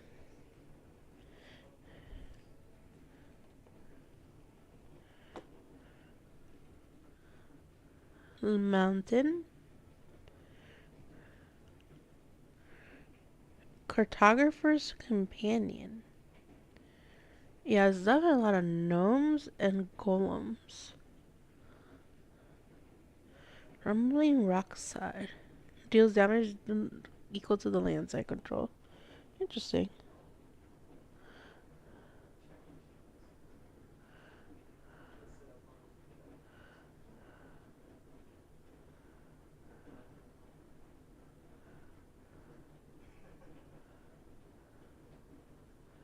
Huh, my Apple Watch was yelling at me. Like, you need to, like, stand up and do something. I will. It's a burb. He's new. Miner's Guide Wing. Ripper Herald Guide. I've gotten him before. I remember that green mace. Utali's calling a strike. Also dupe. Dustros Recolitory Reliquary. I can speak English, I swear. Sometimes. That is a dupe. There's one more in this pile of cards that I have next to me. Rampaging Ceratops. This is the one we had the showcase art in the last pack.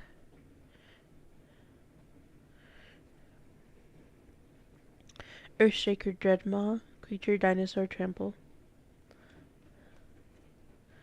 Ooh, Trashing Bronzodon. The showcase art. Squirming Emergence. How creepy is that? It's like a jellyfish octopus, like. So Fathomless Descent. Return to the battlefield. Target non-land permanent card in your graveyard with a mana value less than or equal to the number of permanent cards in your graveyard. That's creepy. That's good though. Those pirate decks. Family Reunion.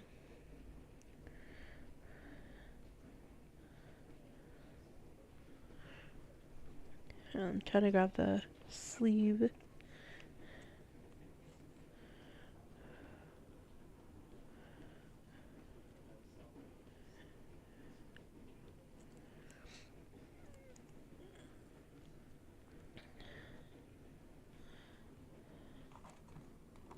So we have 3 left. I am manifesting this angel.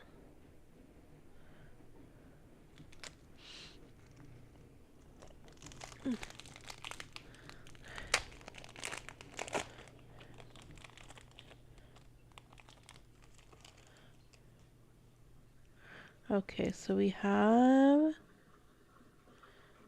token, bat token. Oh, this is the Eden by Piranha's artwork.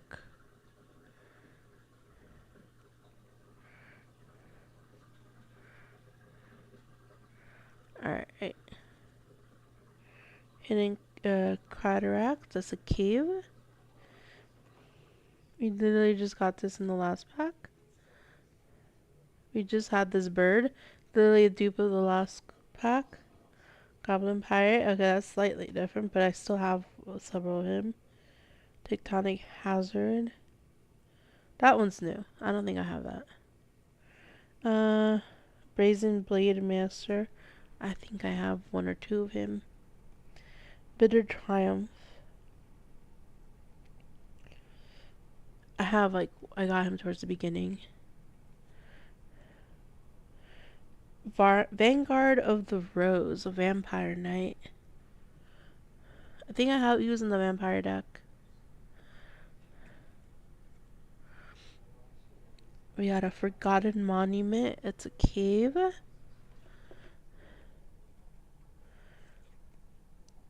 Ooh, Scytheclaw Raptor.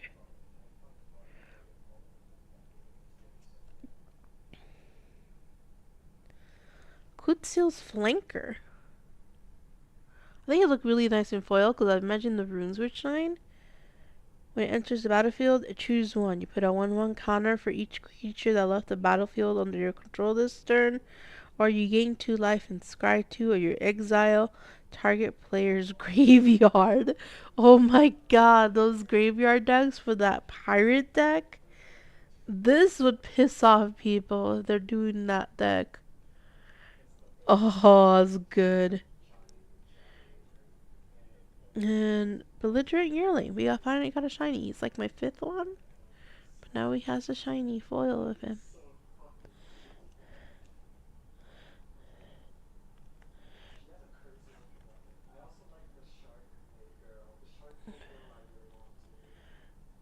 I hear Korag talking about that new Honkai Hoyo Lab video game. It has like factions or something, and he's talking about the Bellabog people.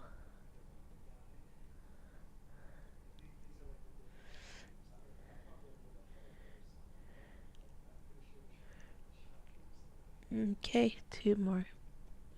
I pick this one.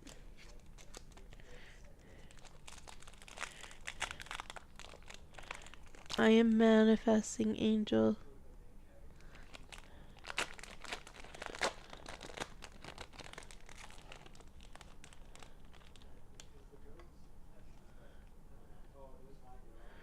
Oh, she's the one that's on the pre-con pirate deck. And we got a vampire token.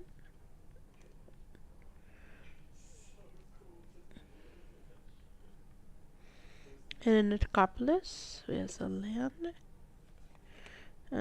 Cartographer's Companion, duplicate. Vito's Inquisitor. Oh, she's new. I don't think I have her. Sacrifice another creature or artifact, put a 1/1 counter on Inquisitor, and it gains minutes until end of turn. I think she's in the vampire precon. I'm not sure. I don't remember. I don't know the decks, like the precon decks, well enough. Acolyte of Alcatraz. I like the art. I like the little weapon he has too. Fanatical Offering. It's definitely the vampire pack. Canonize in Blood. If you descend a disturb, put a 1/1 counter on target creature you control. Interesting. A fungus wizard. Oh, this is new. It's literally like a little fungus holding a fungus staff. Got fungusception here.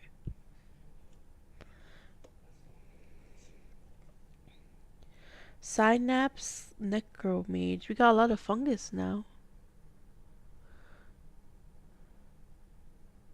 When Synapse Necromage dies, create 2/1/1 black fungus creature tokens with this creature can't block.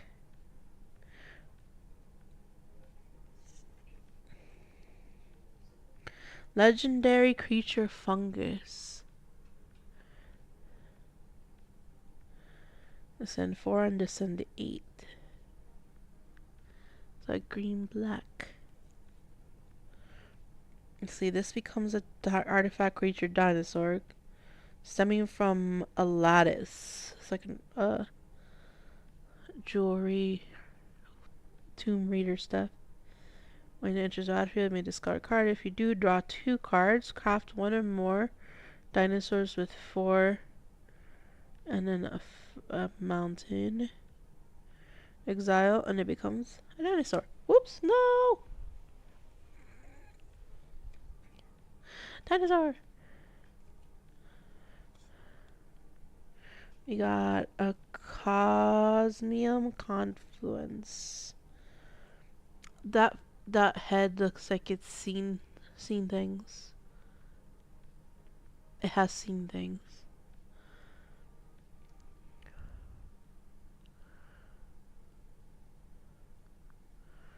I would probably use that for destroy enchantment. Oh, it's the Waterwind Scout, the one with the wings.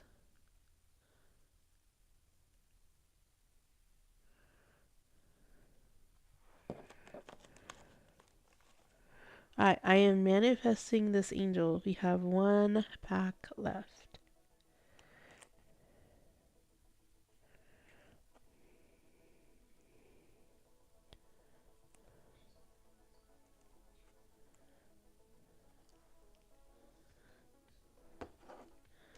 I'm manifesting. Please be in here.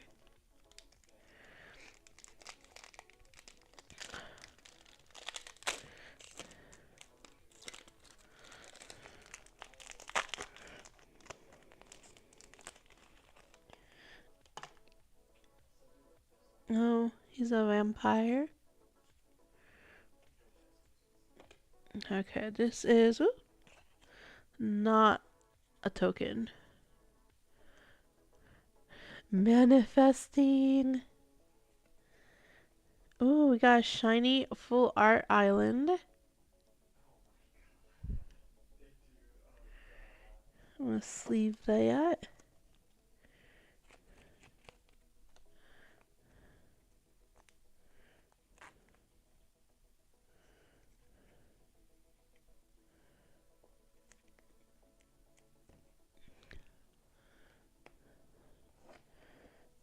We got a Tinker's Tote.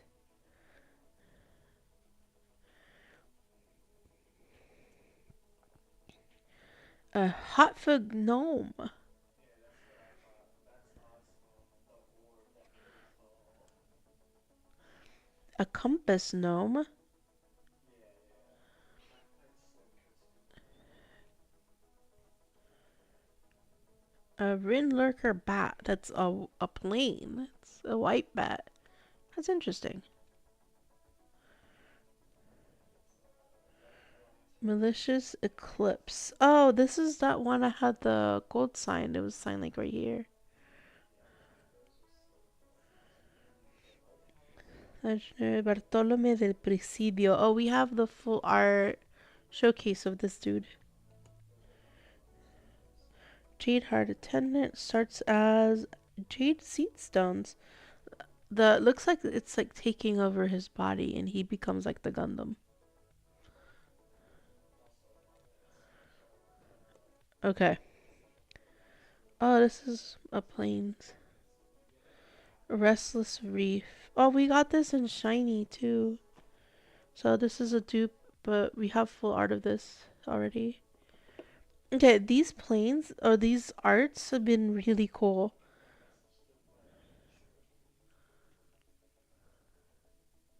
These are cool.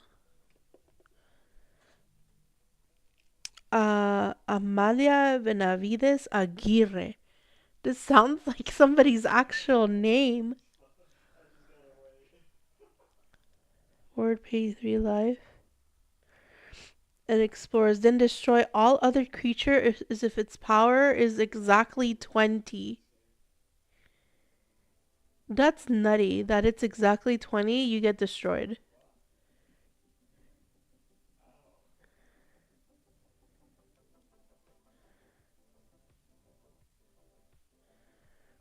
Oh. Then destroy all other creatures. To have this creature explode, reveal the top card of your library and put that card in your hand if it's a land. Otherwise, put a 1/1 counter on this creature, then put the card back or put it into your graveyard. So it gains every time it explores, it gains a counter. And if it gets to 20, it destroys all other creatures. And it's only cost 2 to cast. She's actually nutty. I'm gonna save her because I'm probably gonna set her aside so I can use her.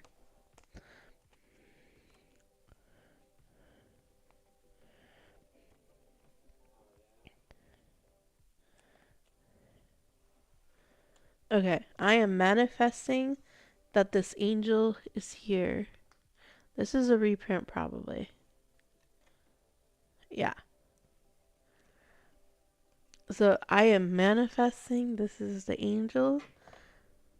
It probably won't be, but it will be hella hype if it is. Nope. But he's a showcase foil. Capricati Sunborn.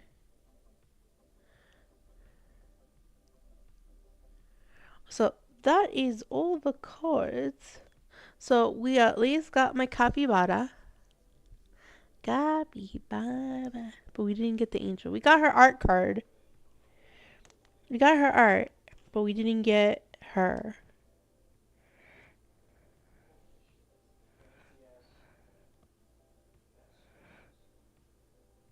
Oh well. I just finished sleeving him. So these are the ones I sleeved besides the capybara. So capybara. It's pretty sad. Sad. No angel. No angel. So we got the Amalia. We got. I'm gonna put her. I think I have another land down here. Here's the Capricati we just got. I accidentally grabbed stuff that I wasn't supposed to grab. So we got a shiny island, a shiny forest. Even without the angel, but I wanted the angel. I'm greedy.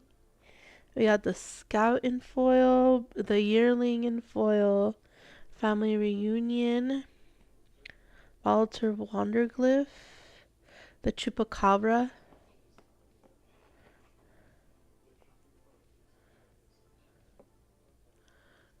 Shimil, this is the spells you control can't be countered. This guy's gonna be wild. He's not a foil, but he's wild. Captivating Cave, that's shiny. Aska Puzzle Door. Tristan Turns. Malcolm Alluring Scoundrel. Planeswalker.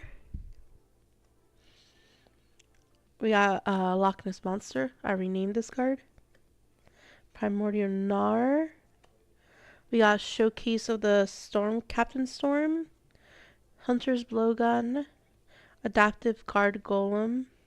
The Petrified. This is one of my favorite ones just because of how the glyphs glow. We got another Hidden Cataract. Sunshot Militia. We had a full art shiny Restless Reef. Malamute Brawler. Dynamatron. Pathfinding Axejaw. I like how the light shines on it like his headlights. I got the Current Conductor showcase art. Enterprising Scallywagon foil. The Gargantuan Leech. Glimpse the Core. A Frilled Caveworm. Hidden Volcano. Burning Sun Cavalry. We got the snail living in the skull. Staggering Size. Promising Vein. Itali's Flavor. This is another Planeswalker.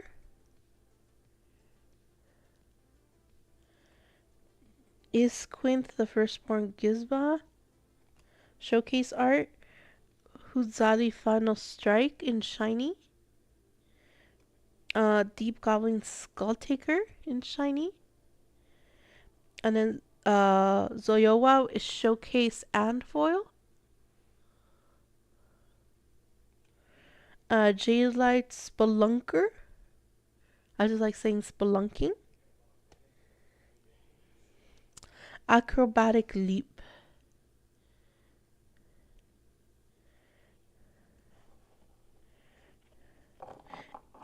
And most important of all, hold on. Capybara. I got the capybara. I wanted the angel more, but you know what? I'm not complaining. I got the capybara, and I got some really good things, so I was like, I can't really complain. I'm gonna have to scan all these into my collection still and organize them, but like, look, I got the art card. I got the card. Now, if I could just get the card for her, I'd be happy camper. If I have to like buy her later, then I probably will, because I like her art. I mean, it's like I said before, she's literally my childhood. Like, she's like East LA artwork you would see in the murals, where you would have the Aztec guy carrying the almost naked chick. Here we got girl bosses.